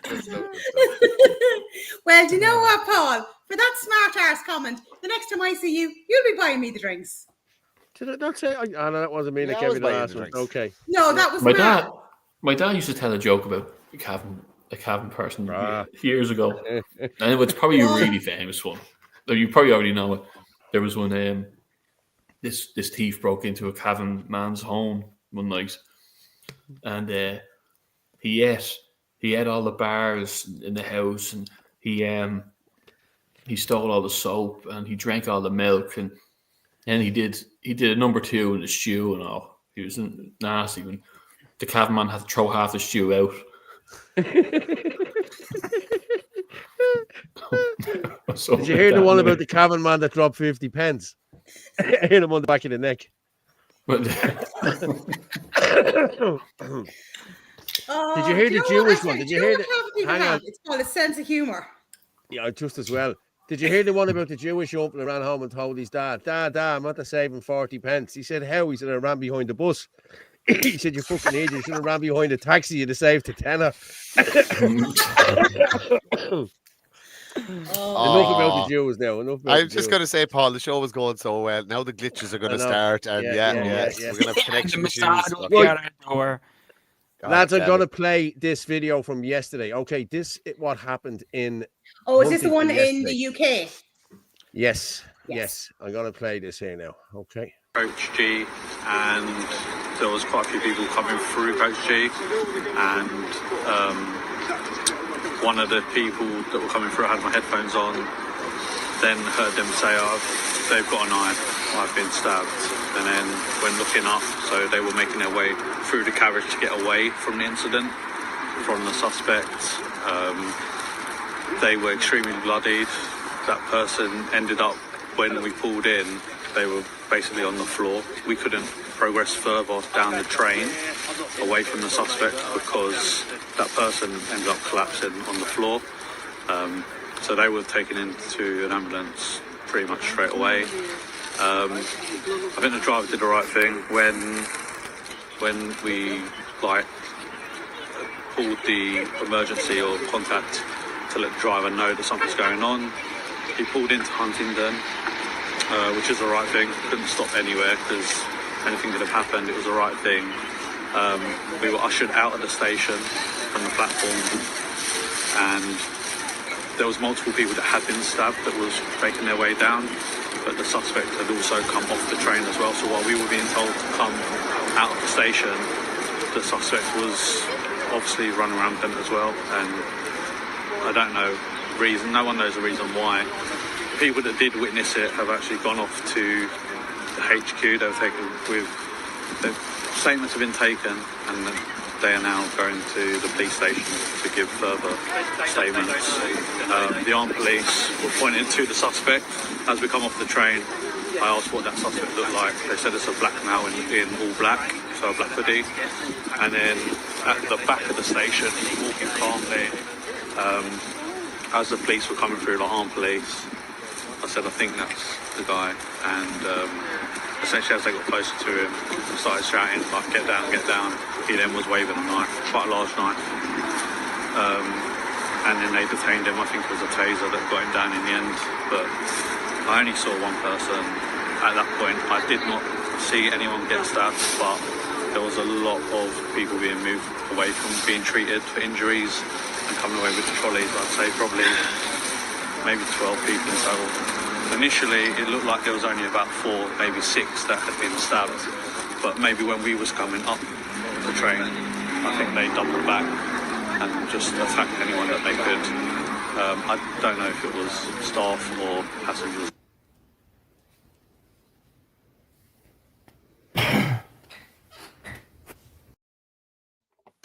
Okay, that was that one. Okay, and then the government came out. Anthony, you're sitting down there, and I'll let you back in. Then the government came out and said that they were 2 British men and that it wasn't a terrorist attack and it wasn't this and it wasn't that. So I'm going to just play this one here for you. This guy sums it up now in a nutshell. Last night at Huntingdon Station in the UK on an LNER train, there was a T-word attack by an M person shouting the A word. Now, come on, people. You need to be able to say what really happened. There was a terrorist attack by a Muslim man shouting Allah at passengers while stabbing 8 or 9 of them, covering the carriers with blood. And of course, your Home Secretary, this lady Mahmoud, doesn't want you to comment and speculate on the matter. Well, excuse me. It kind of looks like the real racists in the UK are Muslim people who hate white Christians, who want to stab them in these kinds of horrific attacks. You don't see white people doing this. Remember last year or so in Southport where another Ruda Cabana, black guy, stabbed a bunch of children? You know, remember the Manchester Arena bombings and so on? Who are the ones doing this? Like over and over and over again. Over and over again. Right? This is insane. You are at war because you have allowed in too many people who hate you, and for some reason, you're not allowed to discuss or debate that because you're racist if you talk about it. No, you're not. You are the victims of extreme, horrific attacks, and it's time that you call out the perpetrators. Call out, for example, the majority of men raping British girls. Who were they? Turns out they were not just Pakistani Muslim men, but Pakistani Muslim men from a specific region of Pakistan. Can you believe that? There's like a province in Pakistan where almost all of these rapists came from. This is disgusting. And if you can't even debate it, you're going down. All right? So speak up. He's right. Okay, hold on there. How many have we got here? We're all over the shop there now. Well, so there you go. How do you defend against this, given the restrictions on what we're allowed to do constitutionally in relation to defense? My advice, look, there's loads of websites out there where you can buy not stab-proof, but cut-proof clothing that will stop you getting slashed. They're like sleeves and stuff like that. There's very few actual stab-proof things you can get that aren't very bulky, that you can't wear all the time. There is some fairly expensive lines of clothing that are actually somewhat stab proof, but they're ridiculously expensive. But think about that. Think about just even the cut guards, neck guards. Again, you can get they're not going to stop a stab, but they'll stop a slash. This is the reality of the world we live in now. You need to order stuff for yourself. Look, just protect yourself. Okay. Wear these garments if you're going somewhere where it is high risk. If you're on public transport, if you're going to something that potentially could be a target, because this isn't going away. This is going to ramp up and ramp up and ramp up. It's the same in Sweden. It's the same in the UK. You need to, ladies, carry your tin of deep heat with you all the time. We should actually, Anthony's gone there, but we should actually write a policy in relation to legalizing more self-defensive type items. I don't see why tasers should be illegal in Ireland. I don't see why somebody shouldn't be allowed to carry one of those. Like the pepper spray should be allowed again, but you'd rather put a person down than actually just trying to spray them and hope you actually hit them in the face and you can get away. It's very, very, very worrying times, and for men and especially for women, but for men as well. It doesn't matter how tough you think you are or how trained you are, and like that. If it's 2-on-1, you're more than likely losing that. So yeah. Martin Paul, what's the stuff Derek Bly is selling? Defense 21, it's called. It's pink paint. Okay. It's red paint. That's what it is. I'll tell you what it is. I'll tell you what it does. It doesn't stop you getting attacked, but we know who raped you. Simple as that. Once you rape the girl and run down the road, there'll be a big red mark all over your face. It's not going to stop you getting raped, but we'll know who he is. Okay, if that's... But I made a statement, because I'm a woman, that you spray that on a guy's face who is a proper predator, it's going to make him even more angrier. And that attack could end up being even worse. Because it's not deep heat. It's not anything like that. It's not going to sting the eyes out of them or anything like that. It could actually make things worse. Let's hear what Justin is saying. Justin Susan, whenever you hear about a crime committed by an illegal migrant, the mainstream narrative tends to be, well, Irish men commit crimes too, which is true. But my response is simple. We have a responsibility for their actions of Irish citizens, and we are responsible for punishing them for their crimes. But if a migrant comes here from a safe country, destroys his passport on arrival and claims asylum under false pretenses, then we have absolutely no responsibility for him, and he shouldn't be here at all. I agree, 100%. Well said. Yeah, that's actually a good friend of mine, Justin. He's very intelligent. Yeah. But even in response to what he said, a lot of people, like when I was doing that open debate in Dublin, a lot of people were saying, oh, well, what about what Irish people do? But see, the thing is, our culture doesn't promote raping women and children and marrying children and being aggressive and violent. Their culture does. They're coming from a culture that is exploitive. Already their government is corrupt. And they feel like they have no other way to get out. So they already rob each other. They murder each other. And I said to people, what is going to stop them from the minute they come onto Irish shores that they're just going to change their ideology and become like good Christian people? Like, that's just not going to happen. It's ingrained in them. You know what I mean? Yeah. 100%. But it's preventable. We'll say anyone that comes into this country that is allowed in, well, not even allowed in because most of them aren't, they just walk straight in, and they commit a crime. That could have been preventable. Like, yes, we do have our own Irish that commit crimes, even though most of them seem to be on a break at the moment, as we always say. But, like, I've said it all the time. It's something that is preventable, As you always say, Paul, where's the Irish criminals? They all seem to be on a break at the moment. They seem to be having a Kit Kat. That's what they're doing. I'm being honest with you. I've been in the courts. I've seen it. You know what I mean? Like, a couple of months ago when I come on here, I was talking about that 3 hour 4 hour 5. 80% of criminals in the courts are foreign criminals, and they all have to have interpreters, which are paid for by us, the Irish taxpayers. And it's gone ridiculous now at this stage, Yeah. 8 months, Brian, is it? Yeah. But it's a planned invasion, all countries. It is. It's true. Yeah, it is true. But you're looking at Iran. Iran has made it legal to marry a 9-year-old. Like, how perverted and sick do you have to be? They're pedophiles. There's no other word for it. Yeah. They shouldn't be allowed. They shouldn't be allowed out in public. They should be locked up for the rest of their lives. They're paedophiles. End of story. Yeah. And Iran have made this legal. Yeah. That's all we need to know. Their prophet, the most amazing person that has ever walked this earth, you know, like when you say it to them that he married a 6-year-old, yes, they will deny it. But it's still, as you said, it's going on in Iran. And then you have that it's guy. illegal. I've seen Dr. Umar Al-Qadri. Oh, you know him. Oh my gosh, he was on X defending that Aisha wasn't actually 6, she was 16. And 16, yeah, seen that. Yeah. And now he wants hate speech laws being brought into Ireland. The funny thing about the lying imam is that he is through his book allowed to lie to non-Muslims, so he's perfectly entitled to, in his head, tell us lies but they also claim that the text of the Quran is pure and it's never been changed or altered, and it clearly says that Aisha was 6 and he consummated the marriage when she was 9. When she was 9, yes. It says in the Quran you can marry prepubescent children as well. Yeah. Oh, there's some sick fucking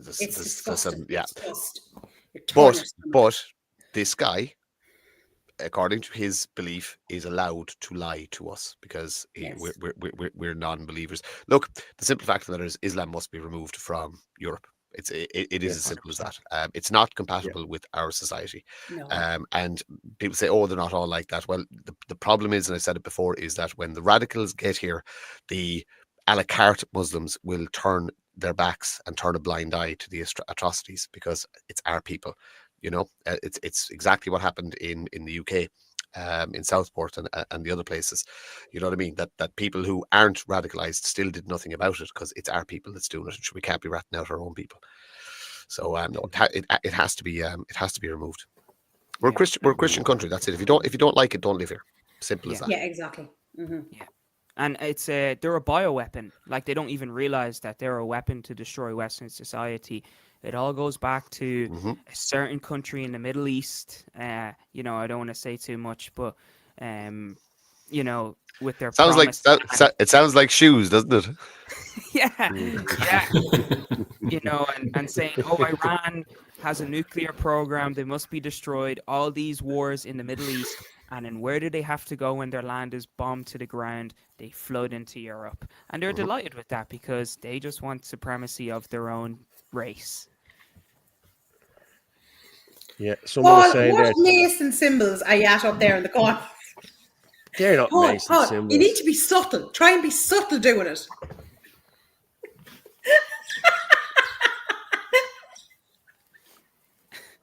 Fuck's sake. Was that subtle enough for you? I don't know what that was. I thought we had Derek Davis on there. We playing the game. Remember that? Roll it there, Colette.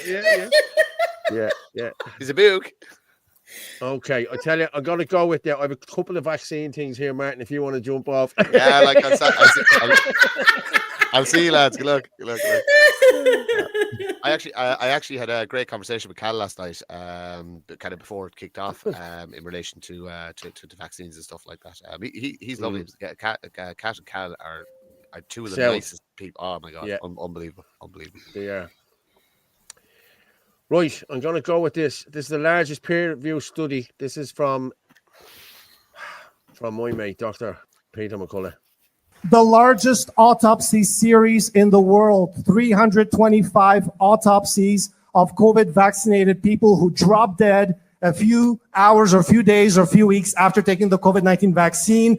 We did a rigorous review of these autopsies, and we found that about 74% of the cases of sudden death were caused or contributed to by the vaccine. That is now a peer-reviewed paper that's going to be published. So in the largest autopsy series published to date, I know because I'm the senior author, of all the deaths we examined, and we re-reviewed them. We had an adjudication committee. We had ways of arbitration deciding on did the vaccine cause death. The answer is, of these cases that came in for autopsy after vaccination, 73.9% of individuals, it was determined that the vaccine was the cause of death. First author is Holscher and colleagues. He's sitting right behind me. And the reason I'm telling you that is that there is more evidence coming every single day. And it's not a little bit of evidence. It's not a case report here that they're going to dismiss, or a case report there, or a paper that the Lancet is going to take down and say, don't look at this autopsy series, and we'll just bury it and make sure it never sees the light of day. There's going to be a tsunami of evidence of the harm of these COVID-19 vaccines, whether it's harming children, pregnant women, adults. And my message to the politicians is get ahead of this. Wow. We already knew this. He said there's going to be a tsunami of, there's already a tsunami out there of what's going around. You know what I mean? We've seen all the papers. We've seen these lads are doing great work with these peer-reviewed studies. You know what I mean? They cannot be reviewed. You know what I mean? Like it's there for everyone to see now. Yeah. And I can go around and ask the five of us that's on this.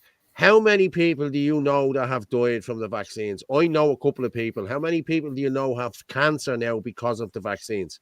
Yeah. I know 4 or 5. I know five at this moment in time. So it's the evidence is out there. People just need to open their eyes. Yeah, I've lost count as well. I am on my Instagram, Paul. Nearly every day, I put up all those studies that are all reviewed. If anyone ever wants to take a look or to point their family or friends in the right direction, the stuff I put up on my story of my Facebook and Instagram, usually all these, they're usually all the studies that are coming out about this stuff, turbo cancers and the likes, scary stuff, infertility, all that. So yeah. And do you have any? Sorry, go ahead. Go ahead. No, go ahead, Rob. Yeah, I was just wondering, do you have any, like solutions for people that did take it? Unfortunately, I took it. I was told by my college I had to take it. I didn't know, what we know now. Yeah.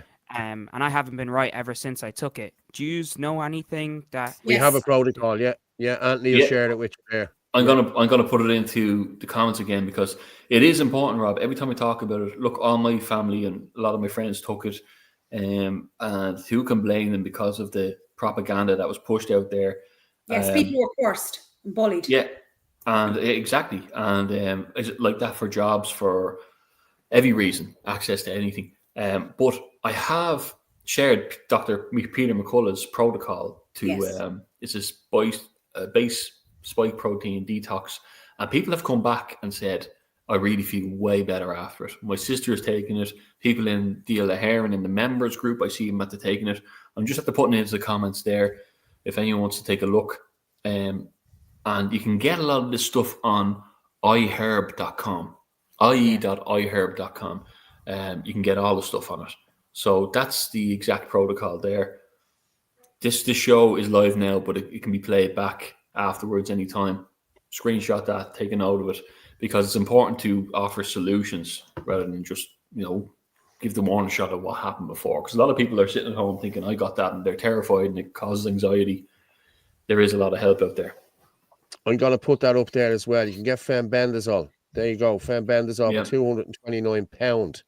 Yeah. Okay, that's it. It's a fenbendazole 250 gram powder, purity 99%, by Fenben Labs, 222 milligrams, measured in a spoon. Now my friend takes it. He takes about 10 of these little spoons into a yogurt, mixes it around, mills it. You don't even taste it, but he takes them every day. Now when I say there's a spoons, they're only little tiny spoons. You know what I mean? It's only like a little tiny spoon, but that's the stuff there. For I think it works out at €300 to buy it, and it lasts you about 3 or 4 months. But fenbendazole is getting rid of cancer. It's getting, the guy who actually sent this to me, his sister had 2 tumors, and after taking this for about 4 weeks, the tumors disappeared altogether. Now, and that's him telling me that himself. So that's it there, people. Fenbendazole, if you want to get that. You can also get ivermectin as well, but you can get that. There it is there, fenbendazole. So yeah, okay. We did put up the protocol there, didn't we, Anthony? Did you put it up there? You Where did. is it? Yep, you did. Yeah.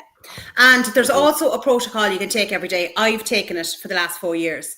And it's a mix of zinc, vitamin D, vitamin C, and a thing called quercetin, which is a derivative of apple peels.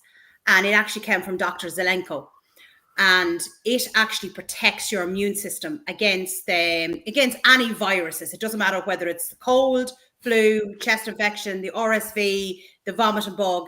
It protects against all viruses, and you take it every day. And you can get like any of those vitamins, you can get them in Holland and Barrett or any chemist or whatever. And you just take what's on the bottle, you know. But I have to say, like, in 4 to 5 years, like, I'm never sick. You know, even people going around with vomiting bugs and all that, it protects against everything. Like I have to say, it's absolutely brilliant because it stops the RNA replication that these viruses do. That's what it prevents, you know, them replicating. And actually, Paul, I was looking up the protocol. I sent you on a picture because I just want to prove something I've spoken about on a few occasions. I just sent it on to the WhatsApp. Now, this might be a little bit, just be warned before it comes up. It's a bit. Is this just a picture? It's a picture, yes. Okay, yes. I think I know what this is, but go on, I'll let you say it. I'll let you talk about it.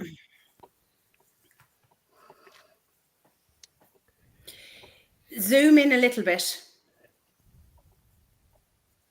Now, can you see the darker red in the middle? Yeah. That is a clot. Yeah. I've spoken about a young girl that I know that when she is around people who have recently taken the shots, she ends up with a nosebleed the next day, and these clots come out of her nose. Oh my and gosh. that is from shedding.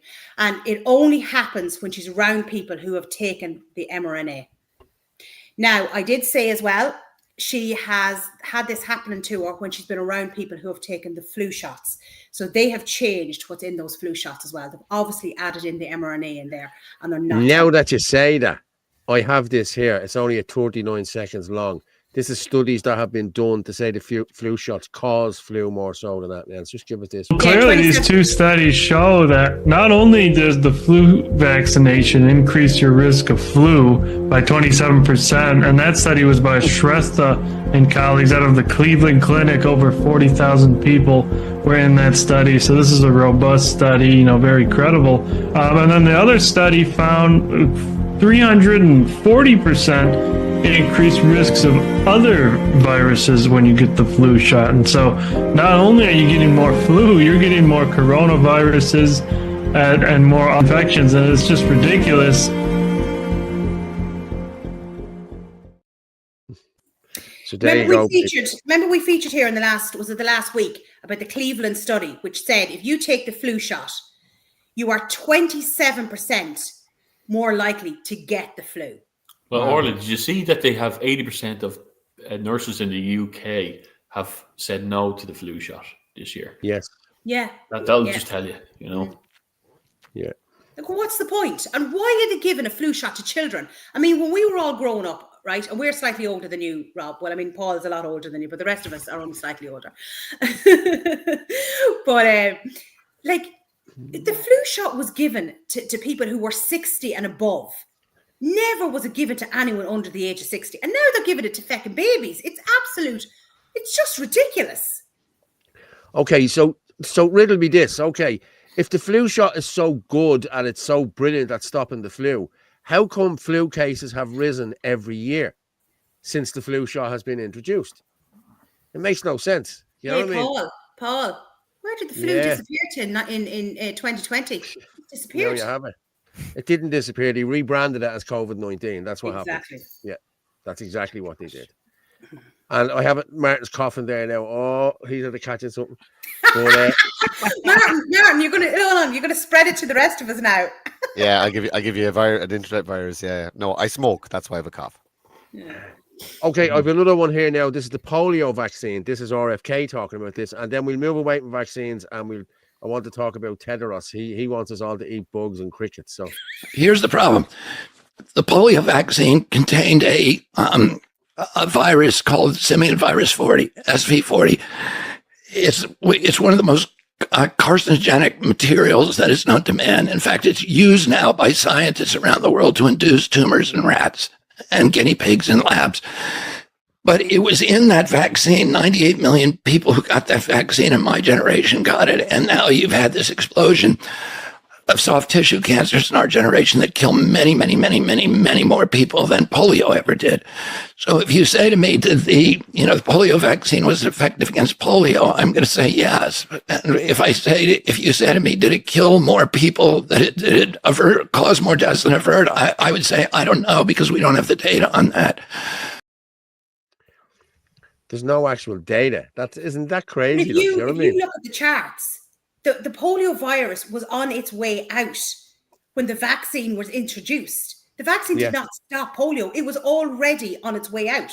After the rollout of the vaccine, they also changed how they diagnosed polio. So there was meddling from the medical institutions even back then. That's a big thing, that they changed how they defined what a case of polio was. So on paper, it looked like that the vaccines had done miracle work or anything like that, but it wasn't. They just weren't actually they weren't diagnosing polio as polio anymore. Yeah. Yeah. What's this now? The children's flu shot spreads the flu. Yeah, that's mRNA as well. So my kids won't be getting it, and my kids, that girl only gets those blood clots when she's around somebody that's taken the mRNA. That's only when it happens. And yet the family doctor told my grandparents to get the flu and COVID jabs. These professionals have no shame. I'm sick with worry over it, because these get paid. They get paid plenty of money for this. That's it. You know what I mean? Like €60. I don't know what to get for the flu shot, but €60 to get for the COVID. Well, it's probably £100 for the two of them. And if they have, how many have they got in their thing? Probably 500, a couple of thousand. You wouldn't know how many they'd have in in their practice. I think it's every 1 in 6 child now diagnosed with autism. Don't know, Chris. It was. In 1985, it was 1 in the US. It was 1 in 30,000 had autism, and now I think it's 1 in 11 in the US. Now you have to look. The US have 390 million people living there. You know what I mean? So 1 in every 11 has that, and the only thing that was brought in since 1985 was the vaccine. But let's not look at that. It's not the vaccine. You know what I mean? It has to be. The babies are getting 72 shots. So yeah. Put 2 and 2 together there. Alan Bourne is 45 and never had a blood test. Never mind the vaccine. I'm the same. I haven't had a blood test either. And people keep telling me, you have to go and get your bloods done. You have to. If it's all right, don't break it. That's the way I look at it. You know what I mean? What's the point in going looking for something? If you go looking for something, you'll find it. If it's going to come out, it'll come out itself. You know what I mean? Have you not been for your prostate check? No.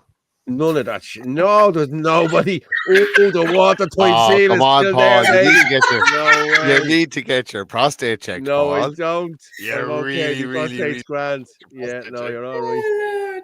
Fuck off. The watertight seal is still intact, brother. You're okay. Oh no. Oh Lord. Yeah. I know poor Rob's going, dear God, what show have I come on here? Go back to spaces. Gavon doesn't have this talk on. This is great. It's a healthy mix of very, very serious stuff and then some not so serious stuff. Exactly. Yeah. An inconvenience study by Del Bigtree, and I have to say Del Bigtree is the man. The Highwire is a must watch, and we'll probably get it on Rumble. Not sure about YouTube. You won't get it on YouTube. You'll get it on Rumble. I might post it up on our thing later. I might download it and I'll put it up on our YouTube. See how long that lasts. The vet will check it, Paul. Yeah. Do you know who could check? Do you know who could check Paul? An archaeologist. Yeah, you're all right. One of them big bones. Yeah, you're all right. Are you gonna be looking for fucking Egyptian hieroglyphs on his fucking backside? The TB care facility gave a warning they can't cope with the significant rise of TB, especially to under 1-year-olds. Now, TB was eradicated in this country years ago. You know what I mean? And I remember listening to Dr. or Professor, what's her name? Dolores Cal. And she was talking about TB. TB kills 800,000 people a year in the world. Did you know that? Like, that's a pandemic in itself and nobody talks about it. You know what I mean? Sure, kill millions. It was a consumption. Go back to nature, clever water in spring, sticky bastards, boost immune system after winter.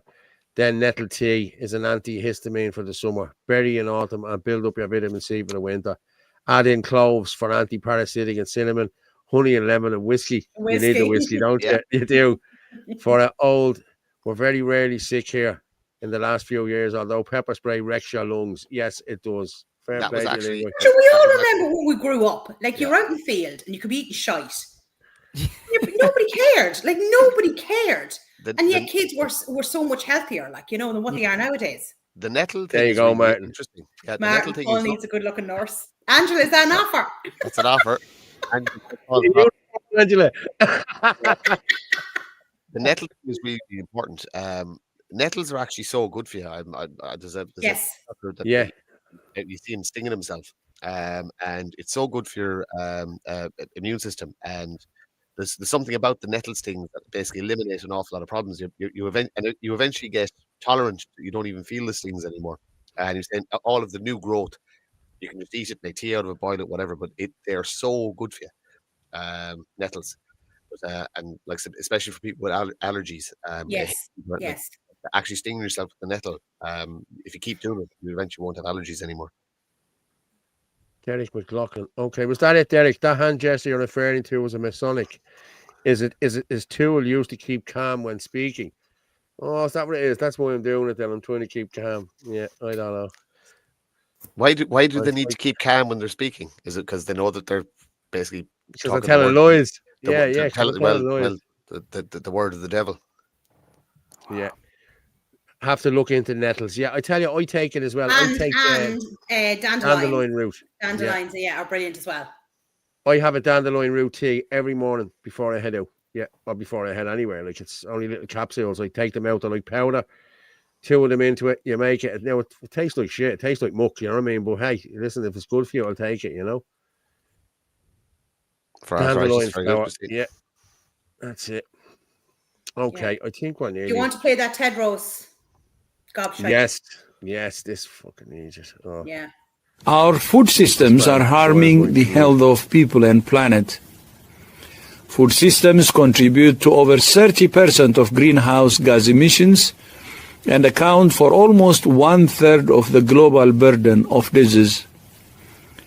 Transforming food systems is therefore essential by shifting towards healthier, diversified, and more plant-based diets. If food systems delivered healthy diets for all, we could save 8 million lives per year. WHO is committed to supporting countries to develop and implement policies to improve diets and fight climate change. I'm therefore very pleased that over 130 countries have signed the COP28 UAE Declaration on Climate and Health. Together, we can protect and promote the health of both people and planet.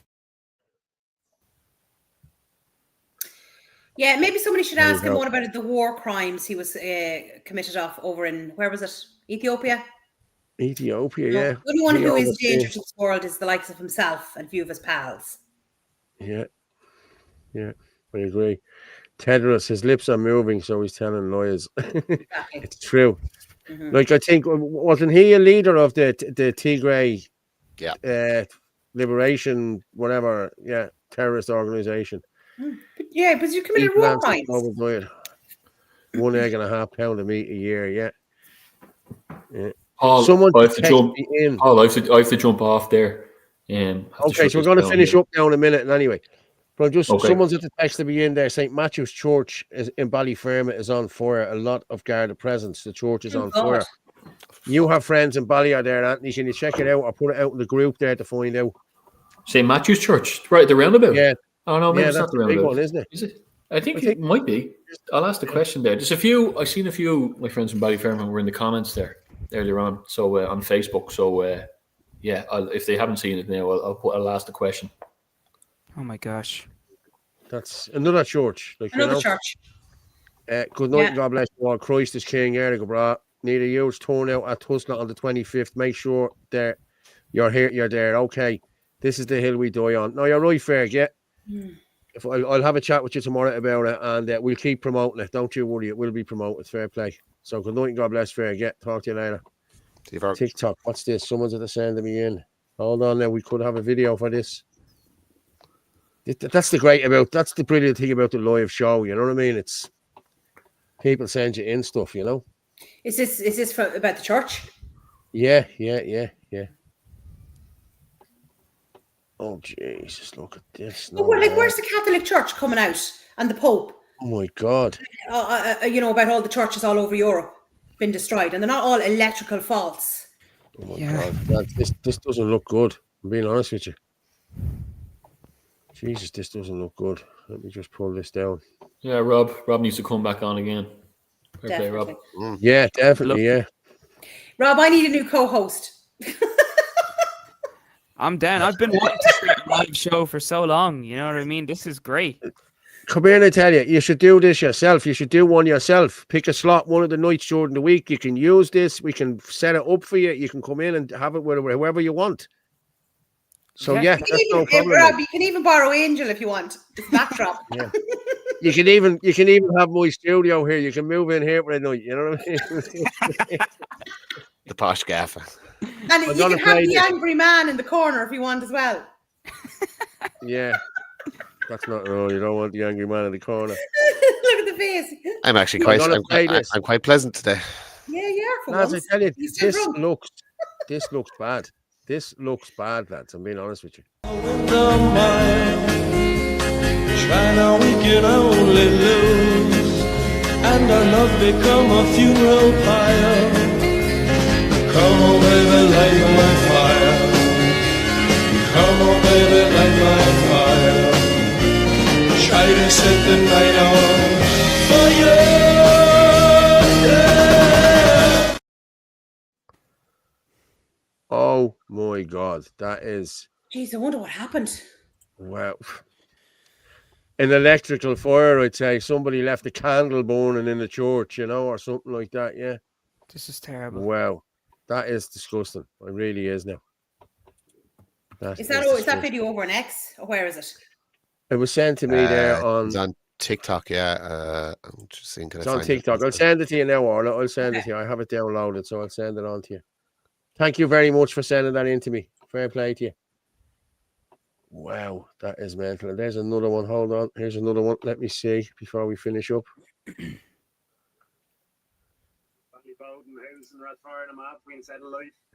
That's Ballybowden House in Rathfarnham. That's an old one. Sorry, that's an old one. Okay. No, that's an old one. Yeah. Wow. Okay, people. I think what Blessing says no. What are we saying? Derek McLaughlin. Look back through my comment, please. Thank you, Paul. I did. I can't find the other one there. I did look back, Derek. I can't seem to find it. It's out now, I think. Yeah, okay. I have a voice message. I can't listen to a voice message while I'm live. Sorry. What church? Someone said it was St. Matthew's Church in Ballyferma. That's what someone said, yeah. Well, guys, that's coming. Sorry, but I didn't mean to. Okay, cool. No problem. Yeah, thanks. I got 2 videos there, and the second video wasn't the one we wanted. Guys, I'm going to drop you down, okay, and I'll finish up, and then we can talk. Just wait in the green room for me, and I will talk to you. Martin, I'll drop you down. Thank you very much. It's been emotional. Rob, thank you very much for coming on, mate. And just wait down on the thing. You'll be on again. You'll have your own show next week or the week after. Don't you worry. Talk to you in a few. Cheers. Orla, thank you very much. As always, it's been emotional, and I will talk to you in the green room in a few moments. In a soon, as my Pakistani friends would say, I will talk to you in a soon moment. I'll see you then. Well, everyone, thanks very much for tuning in tonight. And what I'm going to do is I'm just going to throw this back up again. If anyone wants to buy us a coffee, you can. I'm going to put this up here now. Dun, dun, dun, dun, dun, dun, dun. There's the Revolut. You can buy us a coffee there on the Revolut if you want. And also you can get us a coffee on there. There's the buy us a coffee there now. www.buyasstripe.com 28 blah, blah, blah, blah, blah. Thank you very much. And if you scan that QR code, all is good. As I say every night we leave here, people, the truth is like a lion. You don't have to defend it. You just let it loose and it will defend itself. Good night and God bless you.